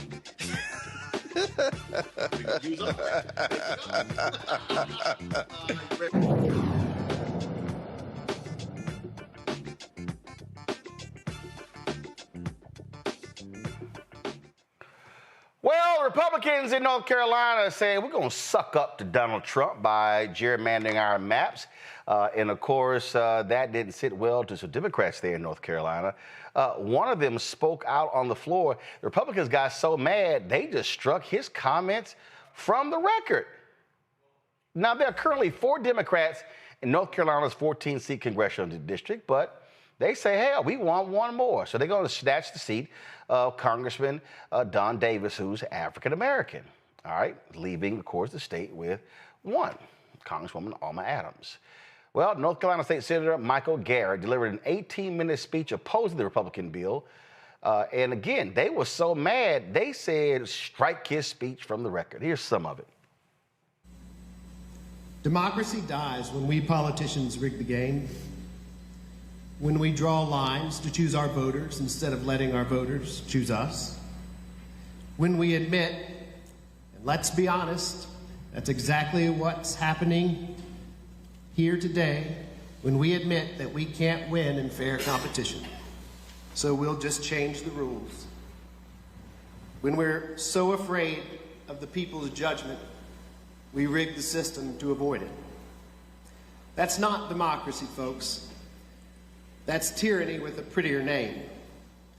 That's authoritarianism in a suit and tie.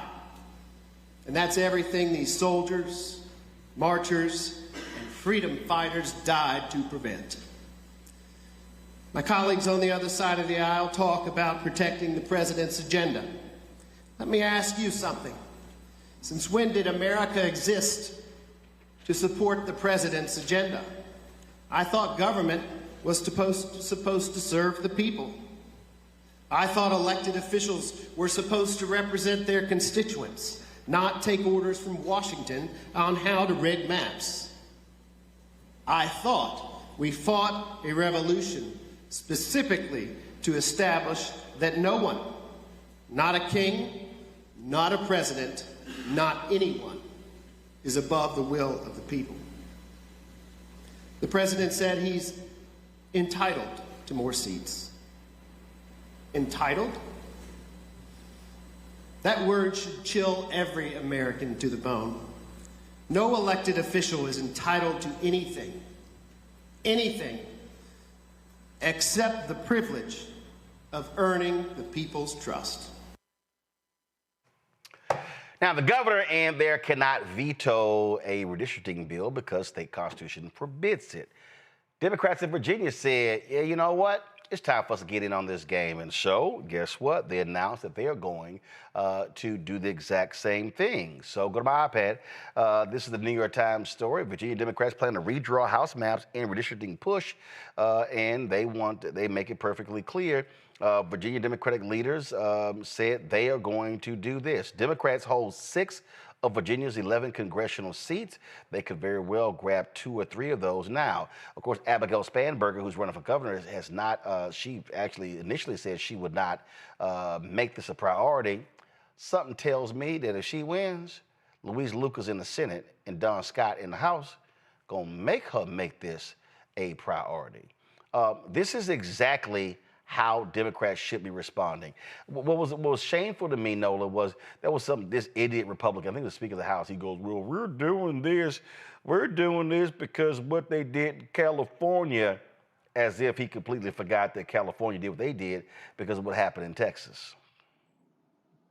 Absolutely. And it's these rhetorical games that they play. They continuously lie. As someone mentioned earlier today, you tell the same lie over and over and over, and eventually it becomes the truth. And it's just more of the same.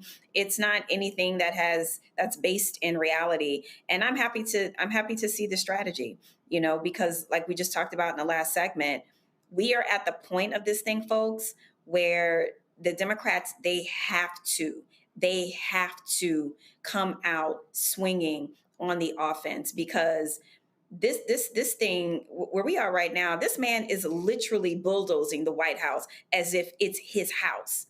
And who's to stop him from going any further? Not only is he completely, demolishing the legacy of, first ladies and all the work that they've done, but this is more of the same of Trump saying, I am declaring myself the king. I am making myself the king. So Democrats have to respond. Otherwise, there won't be a country to respond and or try to protect, protect, because it'll be all gone at the rate in which this man is just plowing through laws and norms. I mean, it's astonishing. Here's another video here. 84% of North Carolinians oppose, Greg, gerrymandering. Listen to this.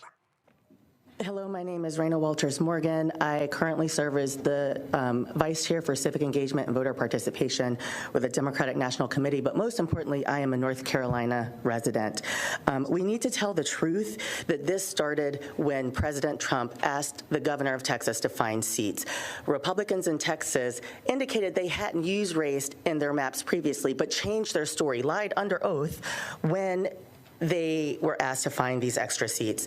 And also for California context, this referendum is for voters to decide whether to give legislators the ability to redraw those maps. They are not drawing them on their own. Voters are very much involved in the process in California, unlike what's happened here in North Carolina. This map in North Carolina puts Washington, D.C. over the people of North Carolina.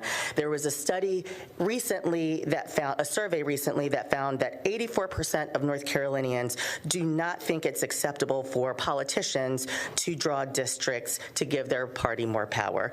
We need to do more to protect the voters of North Carolina. Thank you. But when you have the power, they're going to use it. And again, you have to fight power with power, Greg. That's true, Roland. You know, it's, and this is to the young people, because you know your audience includes intergenerational. So many people watch and rewatch and share. To you young people who don't have civics in high school like we did, who, and this is to anybody who really hadn't sat and studied this, the remarks that we heard there from Michael Garrett, very powerful because it was a lesson in civics. I have no faith at all in the American experiment. You know, I'm a descendant of those who were human trafficked. I think it's absurd for any African to look at this as some kind of reliable system.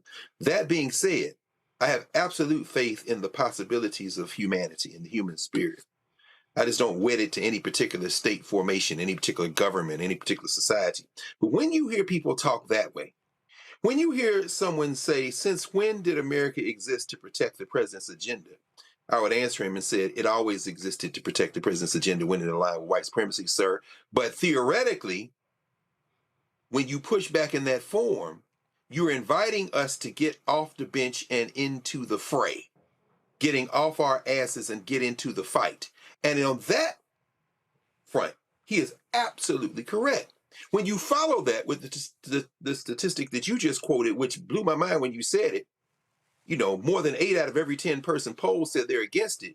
What you're seeing is a frightened, dying white nationalist minority in this country, which reveals the fact that white nationalists have always been in the minority in this criminal enterprise. Now all that leaves is the question of what are the rest of us going to do about it, as your friend and brother and now our ancestor Joe Madison would say. I think it comes down to this gerrymander issue that the Supreme Court, in its feckless attempt to enshrine white supremacy over the arc of the last 20 years by declaring that political gerrymandering is okay and racial gerrymandering isn't, but that racial gerrymandering is colorblind and it can be white people saying that you're diminishing our voting strength as well.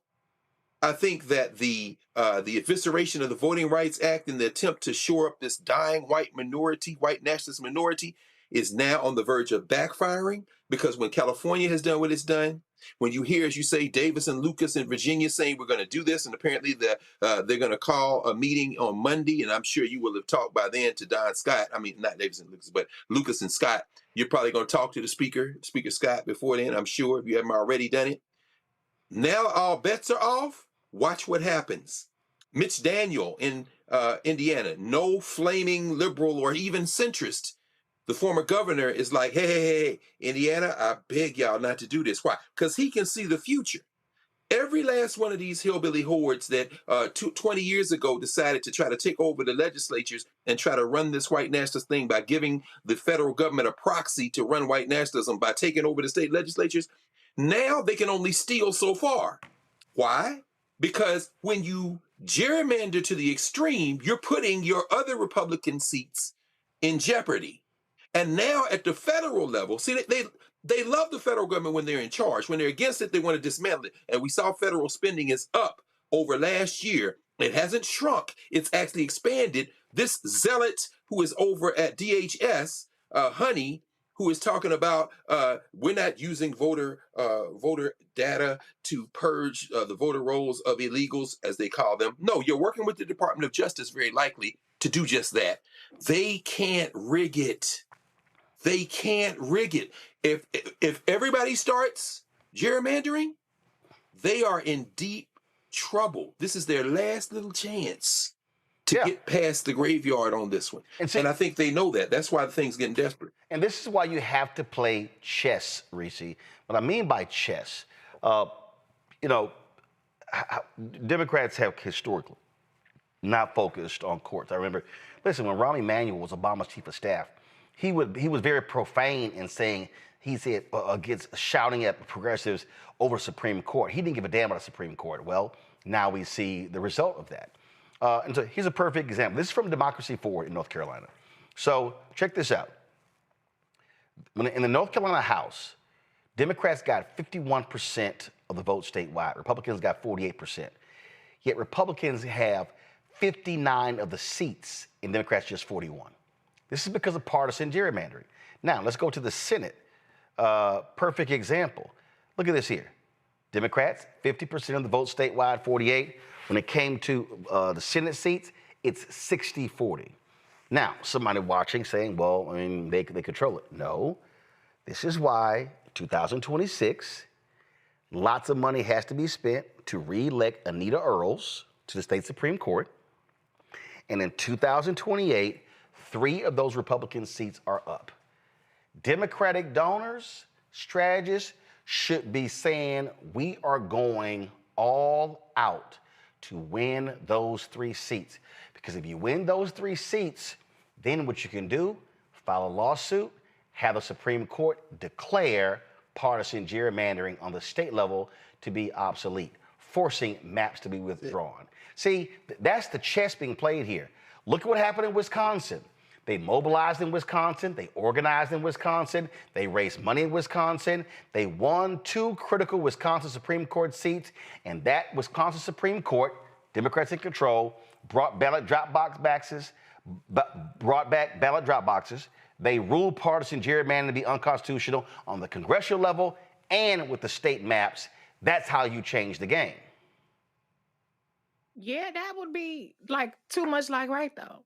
I mean, where are the Democratic donors at? They too busy trying to sit up there and still go back, listening to the white consultants, you talked about it earlier, and go after these diners, these white diner voters in Ohio and shit.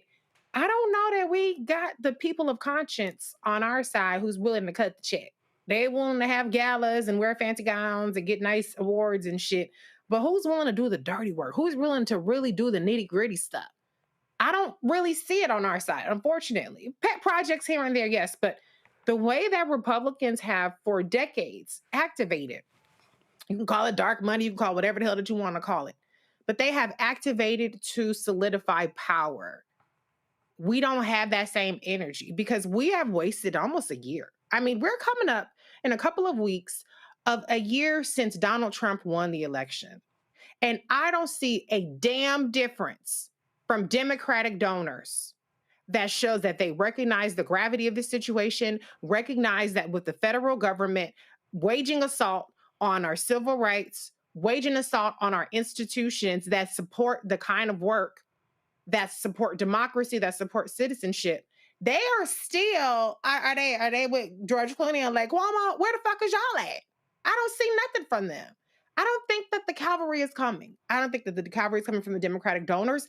This is going to have to come from either people feeling enough pain to say, we ain't taking this shit, or people organizing with very little, with the scraps, and making do with that. Because I don't have any faith, and I haven't seen any evidence that the people who have the means are going to do a damn thing about what we're seeing happen right now. Greg mentioned what happened in Indiana. Republicans there announced they don't have the votes to gerrymander the maps, and they have gotten a full court press from Donald Trump and J.D. Vance. Here's Pete Buttigieg, former mayor of South Bend, Indiana, speaking about gerrymandering there in that state. I would call it shameless. I was going to call it shameless. But then I started reading between the lines in some of the things that our Indiana State House Republican members are saying or not saying, and I realized they are, in fact, ashamed of what they're doing. They ought to be ashamed, and they are. They don't want to have to stand up in front of Hoosiers and say, yeah.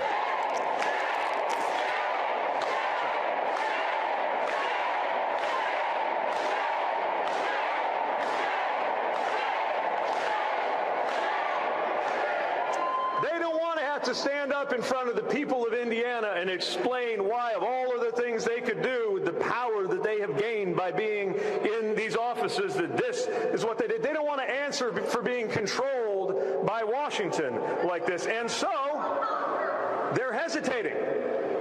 Even with all the pressure coming their way from Washington, a lot of them haven't quite committed to doing the deed. And that's where we come in.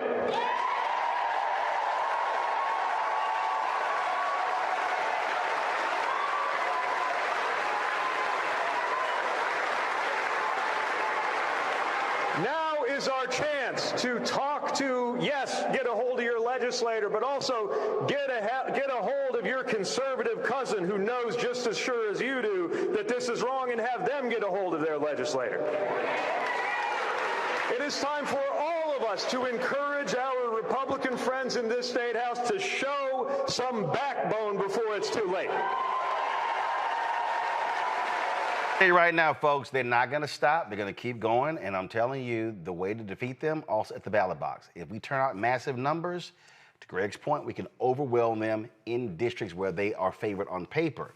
It's all a matter of who turns out. All right, y'all, we come back. Talk about getting turned out. Ooh, massive gambling scandal in the NBA. Ensnares an NBA head coach, an NBA player, former NBA player, now coach, tied in with the mafia. This story is insane. We'll discuss next right here. Roland Martin Unfiltered right here on the Black Star Network. Back in a moment.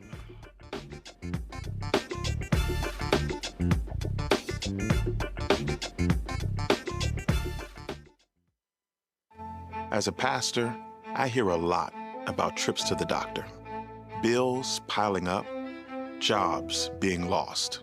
So as your delegate, I went to work writing laws that protect families, helping parents care for their disabled children, capping insulin costs, lowering prescription prices, and investing in our police and schools. I'm Josh Cole, and as your delegate, I'm working to keep us strong and safe.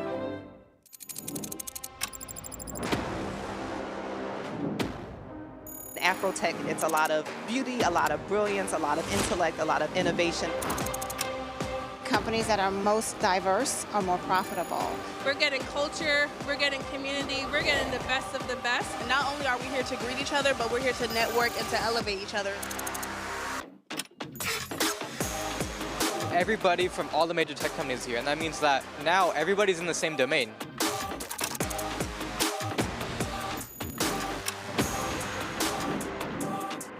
This is the premier event every year. This is really where we could take off. You can go fast by yourself, but we go farther together. This is where you're supposed to be.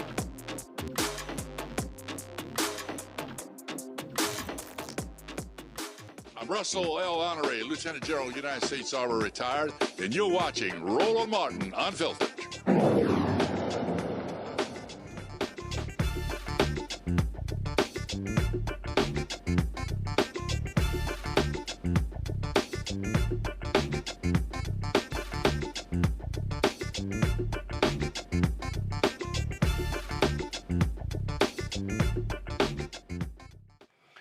Portland Trailblazers head coach Chauncey Billups, Miami Heat player Terry Rozier, and former NBA player and current Cleveland assistant coach Damon Jones all arrested today by the FBI in a nationwide gambling operation that they said involved the mob as well. Several $1 million were being ripped off from various gamblers. And this has been, just an unbelievable situation. Rozier was arrested Thursday at a hotel in Orlando, Florida. Billups was arrested in Oregon.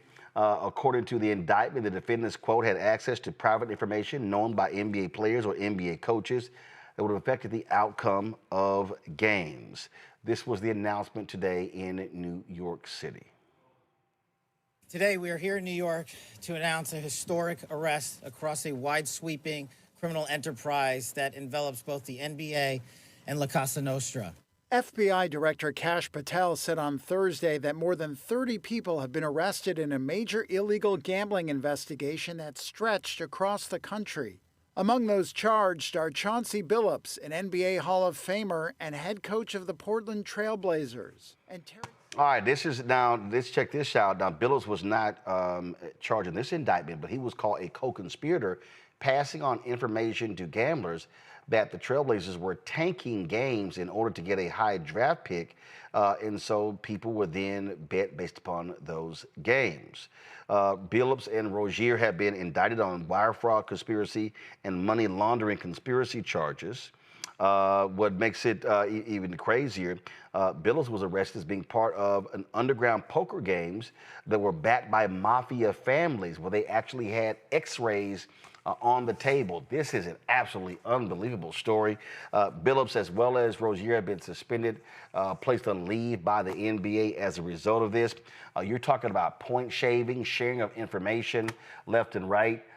Just absolutely unbelievable. This has rocked the, look, the NBA got off to a fantastic start of the season, Greg.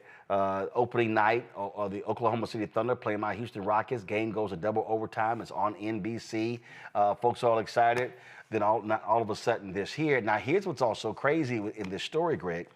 So the NBA has been working with a lot of these betting these betting folks. So when they see these weird bets, so how this thing has changed now and how they've been able to buzz is how stupid some of these players are. So the way they're now betting is they're betting on, particular player, how many points will he score, how many rebounds, how much time will he play. All of a sudden they're watching the game and seeing, so-and-so checking out of the game. And they start seeing a lot of these bets, not just one bet being placed on this, but a number of bets. So all of a sudden that sparks them to say, hey, something is a foul here. Michael Porter, previously, brother Michael Porter, suspended, first of all, kicked out of the NBA, banned for life because he pled guilty to point shaving as well. So all these things are going on while the NBA, NFL, other leagues are actually having bettors as sponsors, as advertisers. That's exactly right. At 60 years old, a lifelong baseball fan who played the game in high school, who once dreamt of making Major League Baseball, as someone who doesn't watch the National Football League because of what happened to Colin Kaepernick, and through that, all of us, and who has at least enough for self-respect. I don't condemn people who do what. I would say that there's nothing new in this. Gambling and betting and American sports goes back to when they had us on the plantation beating each other up in the sport of boxing and placing bets. So there's nothing new here. I mentioned baseball because I think about Pete Rose, wherever he is at this moment, who isn't in the Baseball Hall of Fame because they sprayed this perfume all over Major League Baseball, calling themselves having some integrity of the game motive, and kept him out of the Hall of Fame. Meanwhile, people betting on this stuff all the time. Chauncey Billups, the idea that he's at a poker game and because he's there and a couple other people, the high rollers come in and then they scam them and then you get a piece of the cut, that's terrible. The fact that, people are saying, well, my foot hurts and so I'm not going in the game, as they say that's what Rozier did, and then you're going to be able to bet on my productivity in the game. Well, that would be a lot more concerning to me if, as you say, you didn't have an ad on every 30 seconds betting on how many beads of sweat will fall off the nose of LeBron James between quarter one and quarter two. You're betting on everything.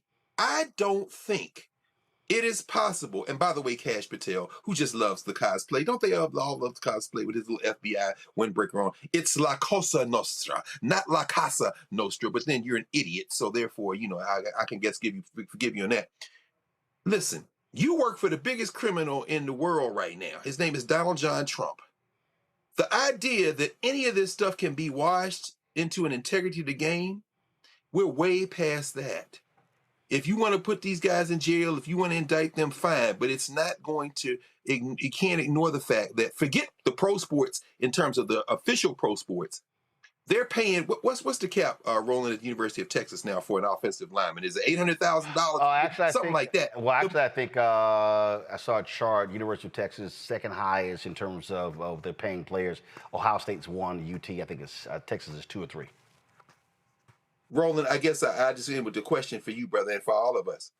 How in the hell are you going to start talking about policing gambling in sports when you're talking about that kind of money in quote-unquote amateur sports? I mean, I don't know where this ends. Well, first of all, I've never called it amateur sports. I just called it minor league sports because it was always professional. And I mean, what's so crazy here is Reese, you're Chauncey Billups, and this is him leaving the courthouse in Oregon.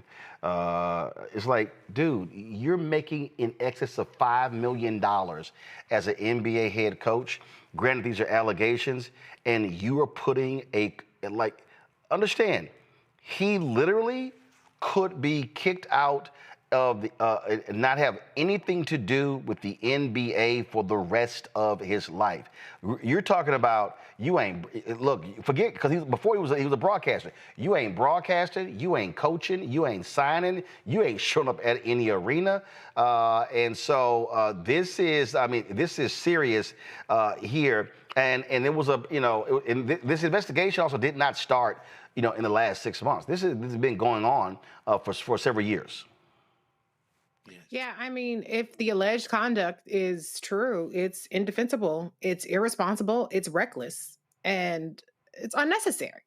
I mean, how much money people have to have? You got to cheat on top of being rich, on top of having fame, on top of having a job, a steady income. There are people going to work right now, TSA, air traffic controllers, military people, veteran, that ain't getting a check. And they ain't lying, cheating, and stealing. So I will never be one to defend this kind of behavior.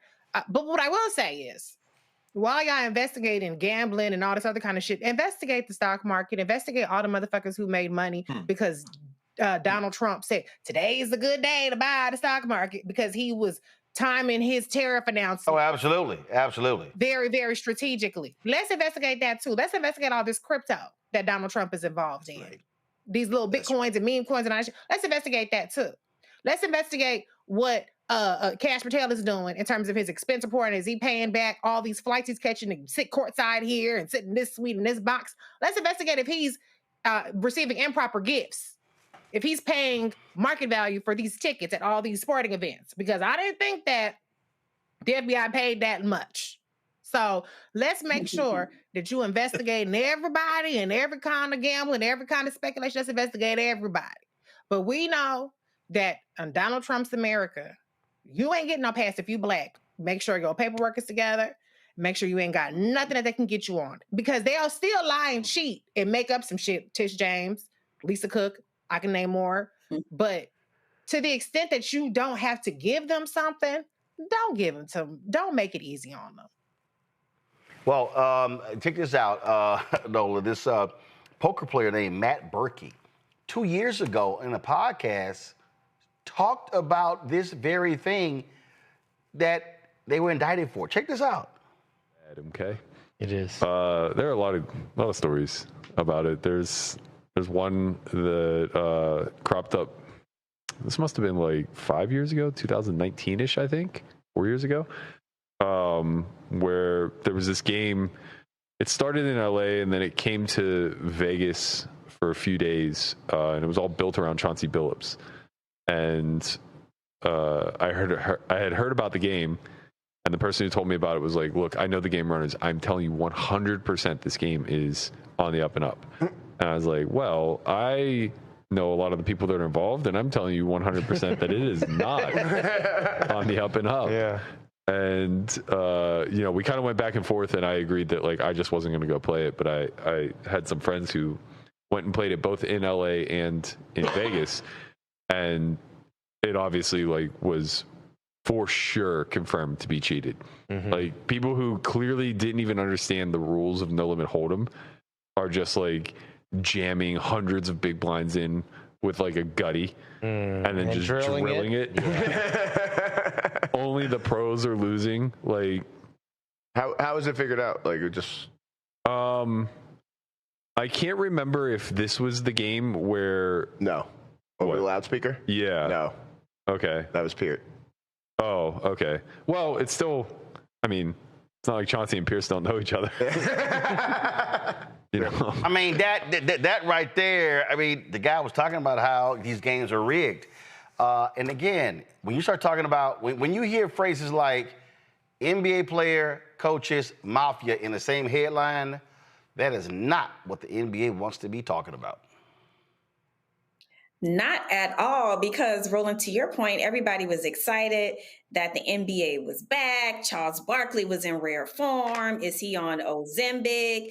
You know, like the conversation was like, oh, this is a bright spot. And now we wake up to this news. And the first thing I say to my mind is like, okay, I'm not black, I'm OJ. Okay. You know, status will not keep you safe in Trump's America. We knew that before then, but to Reese's point, it's even more salient now. We cannot, people that have profiles, people that are, you know, out there, you have to be careful about how you are moving. And this didn't just happen, it's been going on for a while. And, you know, I hate to say that Black people, you know, we have to be extra vigilant about how we move. But you know what? That's just the reality of the thing. Yes, we have to be extra vigilant about how we move because we have targets on our back. If you have any sort of profile, if you have any sort of influence in the Black community, you have a target on your back. And I'm even more angry because, you know what? I'm gonna just keep it real. Like, I grew up at the racetrack in New Orleans and I can't stand gambling. Like, as a child, I just remember people like betting on their rent and their mortgage. And I'm like, well, this doesn't make sense to me. What the hell were you doing now? What were you doing now? I grew up in New Orleans, y'all. That's a long, long story. I mean, like what? Your babysitter worked at the track? It's a long, long story. I mean, the horses were nice. Track. Oh, man. I really was at the track as a child. And I'm looking at all these adults like, all y'all asses should be ashamed of yourselves and y'all should go home. So I'm not a fan of gambling anyway. And the way that they market it as if it's fun and it's like gaming and like waste your time and spend all your money doing this. And to see, I'm just so upset that Chauncey is involved in this, that he's wrapped up in it, because not only does this send a bad message, and, you know, not only does this send a bad message, but this gives them more excuses not to hire Black coaches. This will reverberate. You know what I'm saying? Nah, I mean, I don't know about that. I mean, listen, you had a point shaving. You had a point shaving thing before with a white referee. But the thing that this is the one that cracked me up right here, y'all. In Trump's America? They were discussing this on ESPN, and then all of a sudden, hold on, let me see if I can find it. Is this it? They would talk. First of all the major networks were covering the news conference live. ESPN didn't, but they were having a conversation. Hold on, did it go away? Give me 1 second. Let me see if it. Yeah, watch this here. Okay, so just roll the video. So they were having no audio down. They were having a conversation on ESPN. I want y'all to see this here. I want y'all look what's in the bottom right hand corner. It's the ESPN bet information. So then all of a sudden, somebody was like, you know what? That may not be wise. We might want to go ahead and take that Chiron down. So all of a sudden, it's there. Then,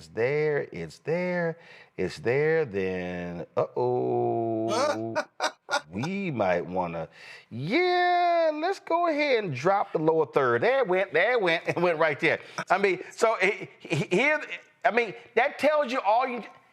Like, they're sponsors, they're advertisers, Reese, and they're advertising for the league, they're advertising on ESPN, I mean, listen, a deal was just been cut where the NFL is going to have a 10% ownership stake in ESPN, and you got gambling commercials going on there. Bomani Jones said a few months ago when the Porter scandal happened, he said, I'm telling y'all right now, this is going to get worse before it gets better. He said, this is not going to end well. Well, you know, the difference is corporate white betting companies versus the mafia. They want that cut. The government want that cut. These corporations want that cut. And so, yeah, when you backdooring it and doing all this other kind of stuff, then it's a problem. That's really the big difference of it. But, you know, I mean, I think it calls into question the integrity of the game, and that's unfortunate, you know. But I just feel like when there's a backdoor way where people are getting paid under the table or behind closed doors, then that's the problem. It's the same reason why now we got legalized cannabis. You go to any place where cannabis is legal, and you can go there, you can get gummies, you can get drinks, you can get flour, you can get anything for the same shit that people was going to jail for decades. It's all about how can I get a cut of what you're doing? Not that it's necessarily wrong, but how can I get a cut of it? Y'all, it is it's going to happen again. Just go ahead and bank on it. It's going to happen again. All right. Tomorrow, I'll deal with the Trump administration, of course, running away from the civil rights lawsuits in New Jersey as well as Louisiana. Let me thank Reese. Let me thank Greg. Let me thank No Gumbo Nola. Appreciate that. Nola, like seriously, I mean, like, can you bring a cup by the office or something? Like, I mean, can you provide some? Can you provide some evidence that you know how to make gumbo? Are you buying all the ingredients? Because blue crab is quite expensive in DC nowadays. You got money? Oh, I see the 38 colors of lipstick you be wearing on Instagram. Come on now. Come on. Come on. You know you the queen. We're not about to go for the lipstick. You know doggone well. We're not about to do that. You got the VIP count at the lip bar. You want a $200 pot of gumbo. Even try it. First of all, a $200 pot of gumbo is not necessary. I make gumbo. Oh, okay. You're not used to being pampered. No. First, let's be real clear. Let's be real clear, okay? Because see, mom and dad were here, just other people. Mama made some gumbo. I'm just simply saying, it ain't got to be a $200 pot of gumbo. I mean, now if you try to make gumbo for like 20, 30 people, I don't even know you even own a pot that large. But you keep saying all this stuff. You keep saying it. I don't believe it. I don't believe it. Run me the ingredients. That's all you got to do. That's all you got to do. Run me the ingredients. Make it rain. Run me. Run me my filet. Run me my blue crab. Run me my Mexican shrimp. Needs to put in my pot. Run me my crab boil. Put no damn. We ain't put no. First of all, we ain't put no damn Mexican shrimp in a doggone gumbo. Oh, really? That's right. Okay. You can't use Louisiana shrimp. Oh, of course I can use Louisiana shrimp, but you're not used to a pampered pot of gumbo. No. First of all, I know. I'm used to gumbo, but you sitting here trying to be all bougie. You got the bougie gumbo. So no, that's what you got. You want a pot of gumbo? I simply said run me the inflation $200 so I can make the pot of gumbo. See again, you got that bougie gumbo. See, I understand that Leah Chase gumbo. But it ain't got to be all bougie like yours. So I'm just saying. Anyway, we're not about to speak on Miss Leah Chase. May she rest in peace. We're not about to speak on the queen. We can. We're going to go ahead and leave the queen on out of this and my lipstick. We can. We can, because trust me, I know who on this panel who was her favorite. You don't. Oh, we gonna go there. Baby, don't. But we can't even verify because Auntie is in the grave. See, Nola, here's the problem, Nola. See, when you say we can't verify, no, boo. Lord. Yes, Miss Chase may have. Miss Chase may have become an ancestor, but boo. I'm sorry, I don't have a video at the ready. We got video. You don't even. I mean, you don't even. It's your show. No. I'm just saying that when you said we can't verify. No, see, you forgot who you talking to. But this is one-sided. No. See, here's the deal. The beauty of video, it comes from the person themselves. Well, my tender personal moments shared with her, they're not on video. Okay, well, first of all, baby. So there we go. All I know is I just know I just know very few people who were allowed to just walk into her kitchen unannounced. Could you? I am very happy for you, Roland, that you have that privilege. You have many privileges in blackdom. Could you? Matter of fact, just let me just go for the people at home.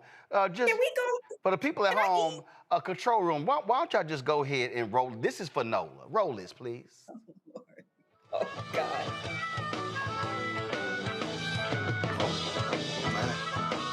Oh, whenever I come to New Orleans, I cannot help but go by Dookie Chase, an institution for 76 years here in New Orleans. And I got a chance to talk with Leah Chase, the woman who's been cooking there for a long, long time.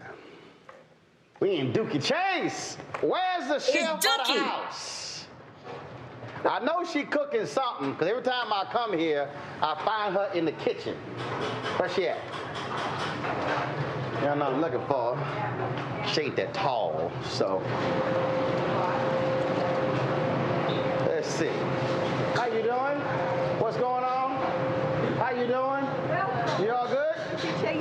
What's happening? Oh, not much. Where's the lady of the house? Oh, she's in her kitchen. Where's her kitchen? This way? Right. All right, y'all, we going to her kitchen. She got her own kitchen.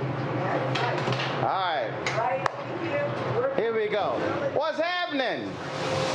What's happening? You know I can't come. You happening. You know I can't come to the city and not see you. Well, I was wondering if you put me down like all the other men. No, darling.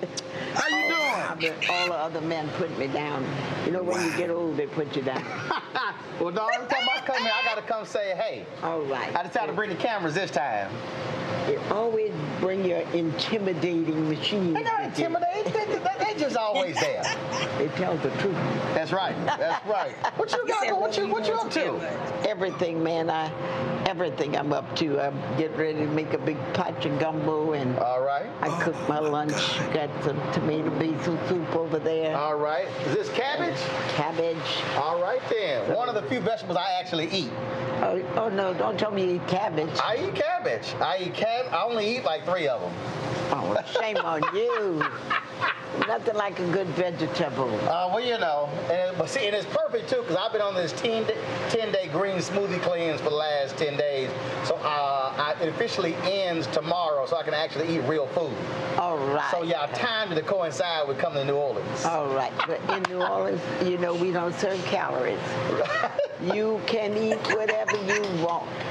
All the rice, all the gumbo, all the fried chicken and baked macaroni, the jambalaya.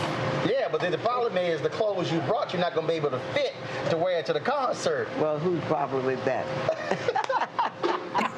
That looks like your problem, because you got that before you left home. We don't put that. Oh, You see? And you see all those nice shoulders? We put that under your belt. We don't like men with big shoulders. They with big stomach. That means we fed them good. Well, good. Well, yeah, you got it going here. So what's that, Bill? I see some corn and sausage. Oh, I know you like corn. I do. So what's that dish called? That's called makshu, just a little corn makshu. Right. You know, that's a Cajun thing. Okay. But you know, if you can't beat them, join them. Right. So, right. We in New Orleans, in the Creole community, we just call that stewed corn. But they say makshu, okay, it's makshu. So, all right then. And then we have the cabbage, right. A tomato basil soup. Okay. And we're gonna give you a lot of fried chicken. And what's what my man? What he got going right here? Turkey necks. Turkey necks. Everybody likes a good turkey neck. You know? And that's what what's this here that's raw? That's chicken gizzards that we're going to put in the gumbo. Okay, all right. You know, you have to have some gizzards in your gumbo. Really? Yeah, oh yeah, you can't have gumbo. Like first we do the ham shanks in there. You see, I will make that much gumbo. Right. That's going to be about 30 gallons. Right there? 30 what? 30 gallons. 30 gallons. Uh-huh. Now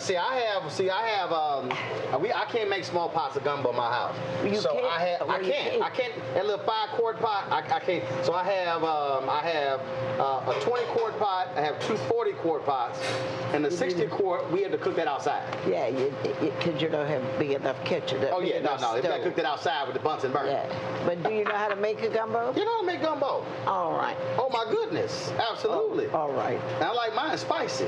Okay, well, gumbo is always spicy. Now we had a fierce fight on Twitter. So comedian David Allen Greer swears that you must put okra in gumbo. Now I told him no, because my grandmother from Opelousas, Louisiana, my grandfather as well.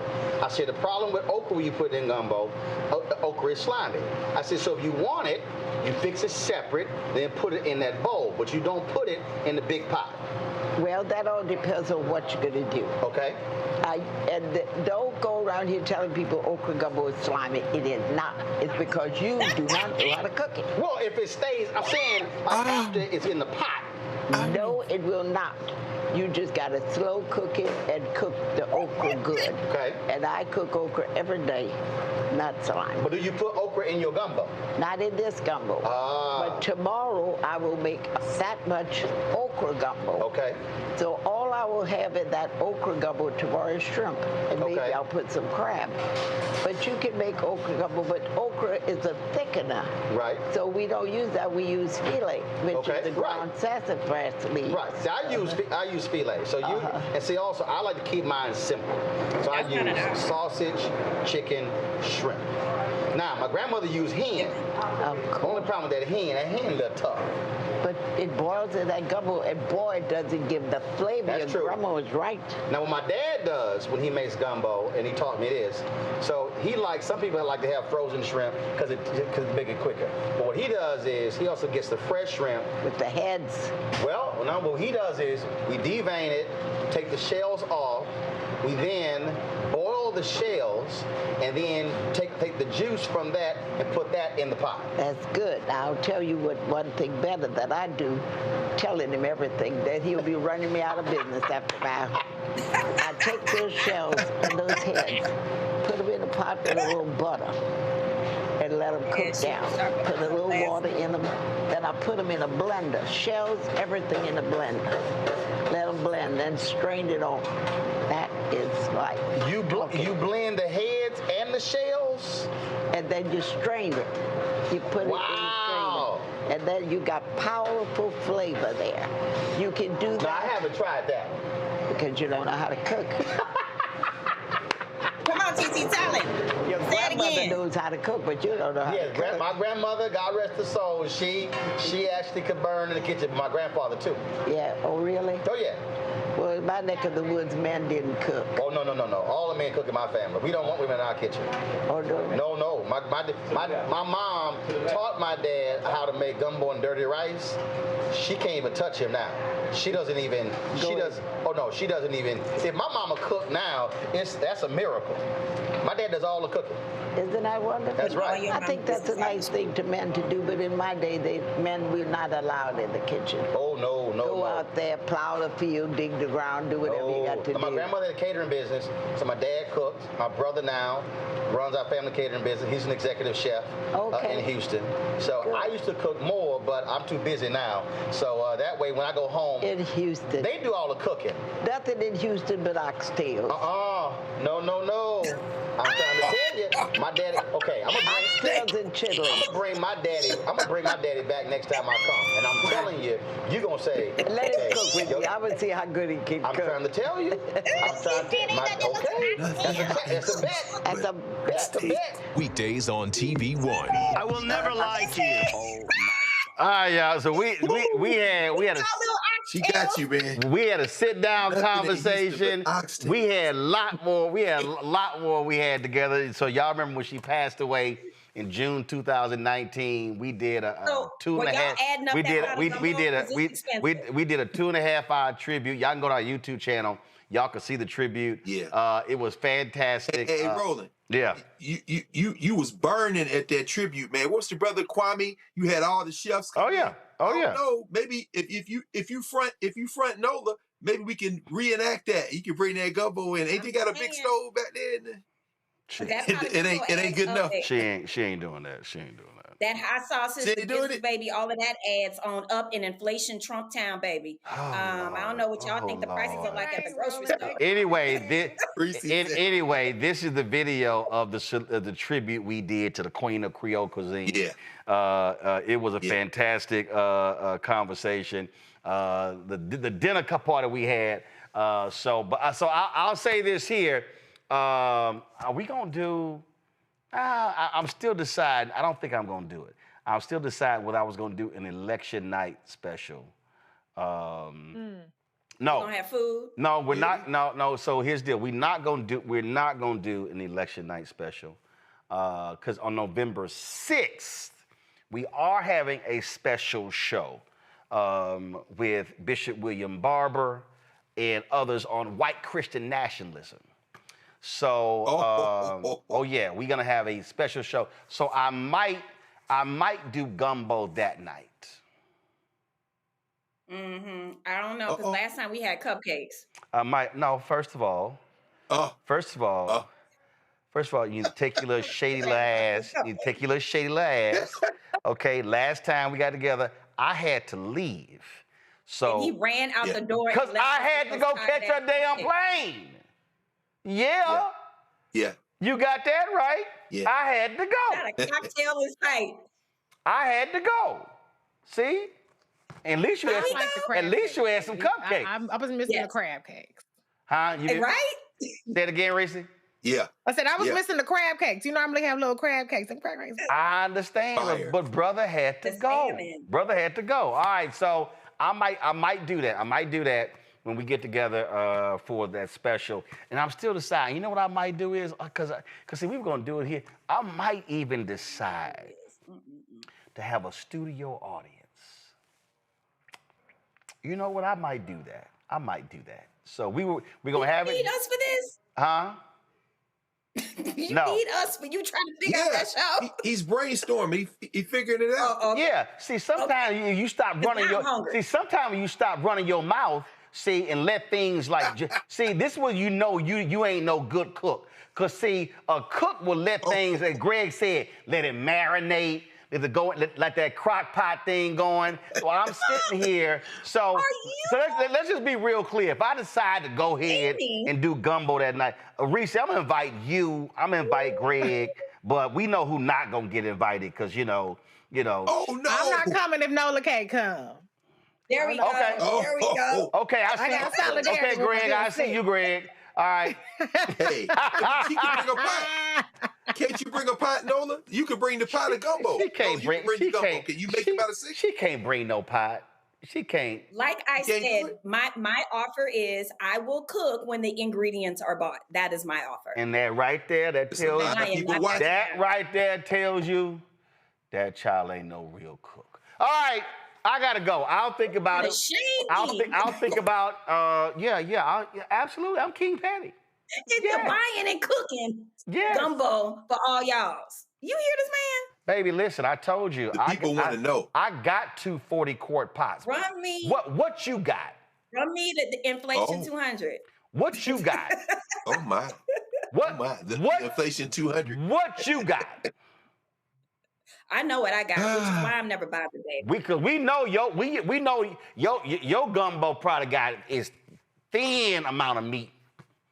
I don't know. The people are watching. Now everybody want to know. You know. Oh, they didn't want to know.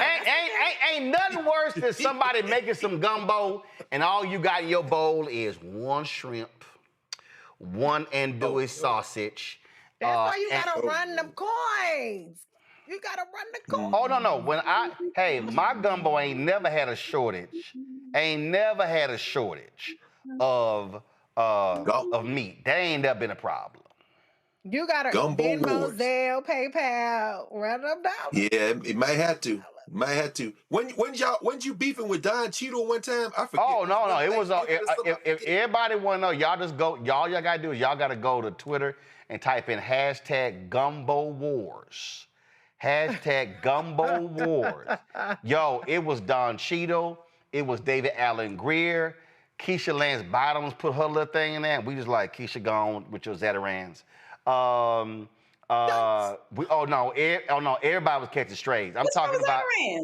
Okay, I'm trying to tell you, this was a thing. Okay. No, this was a straight up. If you go to Twitter, matter of fact, I'm gonna go. If you go to Twitter, y'all think I'm lying. Everybody got hit. I mean, Tamron Hall had this awful gumbo. Oh my God, it was. I told Tamron, don't ever post a photo like that again. It was awful, y'all. Well, my husband makes the best gumbo, so. Boom. I'm gonna just cut all the debate. He makes the best. She said, Mike and drop. Okay, She done brought CJ all up into this conversation. Do you have a photo? Can we see some evidence of what his gumbo looked like? Oh Lord, she done. I'm gonna have to go back. We had the cooking contest. My husband is the chef, so I'm saying that. It was a cooking contest. Mean he was competing against somebody else. Who? Well, our family. We did the family cook-off during the COVID, so I'm sure I got something somewhere. But let's look at y'all, folks. Cause y'all, this is some of the stuff. Hashtag because I posted, boom, some of the gumbo. That looks good. And other people, we were all going at it. Wow. And then other folks start getting in on it, and they start. Monique got in on it. Other people start posting their stuff. Then some other folk posted some absolutely nasty ass. I never forget the fool who had some wieners, and we cussed him out. Oh no! We cussed him. Oh wow! Out. So as you see that's what it looks like when you actually can cook, Nola. That's called evidence. Let's see here. Wow. This seasoned chicken breast. Somebody else jumped in on this here. See, y'all thought we were joking. No. We were actually real. Did I ever tell y'all how I paid for my education at UCLA? Did I ever tell y'all? About me and my mom's we don't want no poll stories. Go ahead. I'm sorry. Okay. I'm just saying, since you. I don't know what somebody actually. And my inheritance of cooking. Somebody actually posted this photo as gumbo. We said, "What the hell is that?" Wow. Call the police. Call the police. I'm not lying. This was Chris Mueller, and we told him, man, put this damn thing down. Damn, Karen, Atia caught a stray? Oh, yeah, Karen posted something. We had to cuss her out. We had to, this was Karen. There it is. This was Karen Atia. We like, Karen, go sit your ass down. What is that? Gone. No. That was Karen Atia's gumbo, y'all. Maybe Ghanaian gumbo. We don't know what the hell that was. We don't know what that was. Yeah. Oh, there's Monique. And for everybody to understand, this thing went on for like 3 years, y'all. This started in 2019, and as y'all... What's Eddie doing? Huh? Eddie Cloud got it? I know he's from Moss Point. They gumbo in Moss Point, Mississippi. Eddie hopped his little ass in here. He ain't got no pictures, though. He just started following me. He ain't post no photos. Oh, okay. Yeah, he ain't post no photos, but we had, and so this was us showing how we prepare the chicken in the pan, the shrimp in the pan, the sausage in the pan. Nola don't know nothing about that. So this was Karen's. Wow. This was Karen's family gumbo. Yeah, we were not so sure. Is that chocolate sauce? See, right? Look, I didn't say it. Wow. I did not say it. Wow. But there were a lot of people who the recipe. Right. This here. Turn the audio up. This is my daddy handling his business. Damn, that's a big ass pot. That's one of the 40-quart pots. You don't have the big spoon. I will. So that's the grilling special. Yeah, you can give me a big spoon. I need a long spoon. I thought Hood had bought one. Well, they are. We were still waiting for them to come back.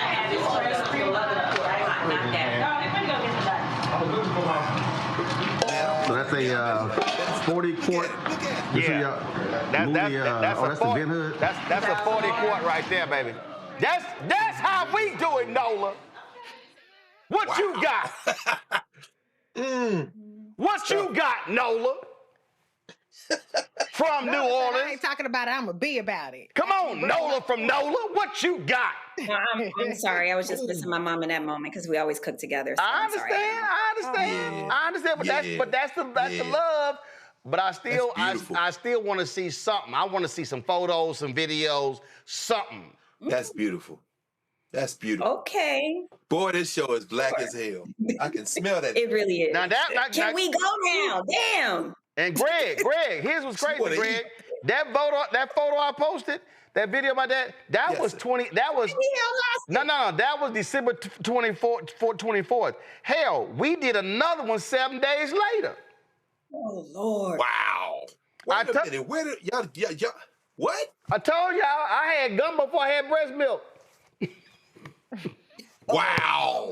Okay, that's the blackest statement today. All right. That's the blackest. Man said he had that tells you gumbo before breast milk. So I just none of that. Sharon Malone, Eric Holder's wife. She was like, "Oh no, she thought what she do. We've been arguing about gumbo, but she only do gumbo, when it's cold." I was like, "Girl, please." Hell, look at me, 105. Me and my sister told you the same damn thing. You out your see that's why you ain't real. Cause see, real gumbo people. Why would you stop questioning my authenticity? I damn sure did. Cause guess what? It can be 98 degrees outside and we gonna have some gumbo. You know why? Cause we are too legit to Because in quit. New Orleans, we actually have a menu. That's black. Nah. Another conversation. Nah, we are too legit. That's how you know black people. We are too legit to quit. All y'all little weak ass. Oh no, I can't have no gumbo unless it's cold. Nah, damn that. Damn that. In the heat. Nah, my granddaddy would real drink gumbo. Black coffee in the middle of the summer. That's we'll right. Take a non-New Orleans person. Boom. We gon' hit that sucker at any time. We gonna sit here. Hey, I don't care. 100 degrees outside. You know what? Just go to my iPad. Turn the audio up. Yeah. That's right. Too legit to quit. That's us. That's us. Feel good. You're fake, Nola. You ain't legit, Nola. All right, we gotta go. We have been black enough for today. We have been black. We have been. I think that's been settled. The show has been black enough for today. We've been black enough for today. No, let's go a little blacker. Turn the music up. Oh Lord. Because you don't want a hustle for my muscle, and you look weak, so yeah, I'm going for all that I can get. Kicking it at the top because I'm too legit to quit saying. Too legit to quit. Too legit. All right, Reese, Greg. Too legit. No, I appreciate it. Thanks so much. We got to bounce, y'all. We got to go. If y'all want to support the show, I told y'all this is the blackest show, this is the realest show. You don't get this on no CNN, MSNBC, Fox, ABC, NBC, CBS, because they all are unseasoned gumbo. That is not us. All right, y'all, support the show, support the network. If you want to contribute via Cash App, use the Stripe QR code. You see it right here, bottom left-hand corner. That's for credit cards as well. PayPal is R Martin Unfiltered. Venmo's RM Unfiltered. Zelle, RolandSMartin.com, Roland at RolandMartinUnfiltered.com. Checks and money order. Make it payable to P.O. Box 57196, Washington, D.C. 2003, 7-0196. Download the Blast Up Network app. Apple phone, Android phone, Apple TV, Android TV, Roku, Amazon Fire TV, Xbox One, Samsung Smart TV. Of course, be sure to get my book, White Fear, How the Browning of America is Making White Folks Lose Their Minds. Available at bookstores nationwide. Get the audio version I read on Audible. That's right, my voice. I keep it real. Also, get out Black Star Network, Roland Martin Unfiltered swag, T-shirts, mugs, hats, Walmarts, all that good, wall art, all that good stuff. Go to shopblackstarnetwork.com, shopblackstarnetwork.com. All these products to my left, all these black-owned products you see right here, chips, toilet paper, gym wrap, facial stuff, relishes, sauces. Man, we got it. You all on the website, shopblackstarnetwork.com. And of course, be sure to download the app Fanbase. Get the app. And if you want to invest, go to startengine.com/fanbase, startengine.com/fanbase. Y'all, that's it. Oh, I was going to work the other day. I went ahead, I found it.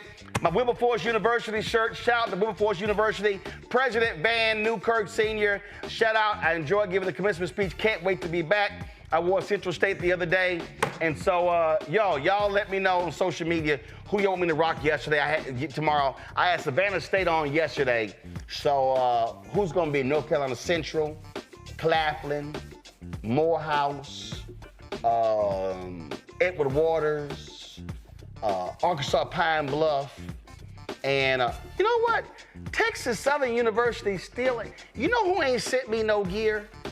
TSU in Prairie View. Okay, how the the hometown schools and the home state schools ain't sent no gear? Okay, I don't understand.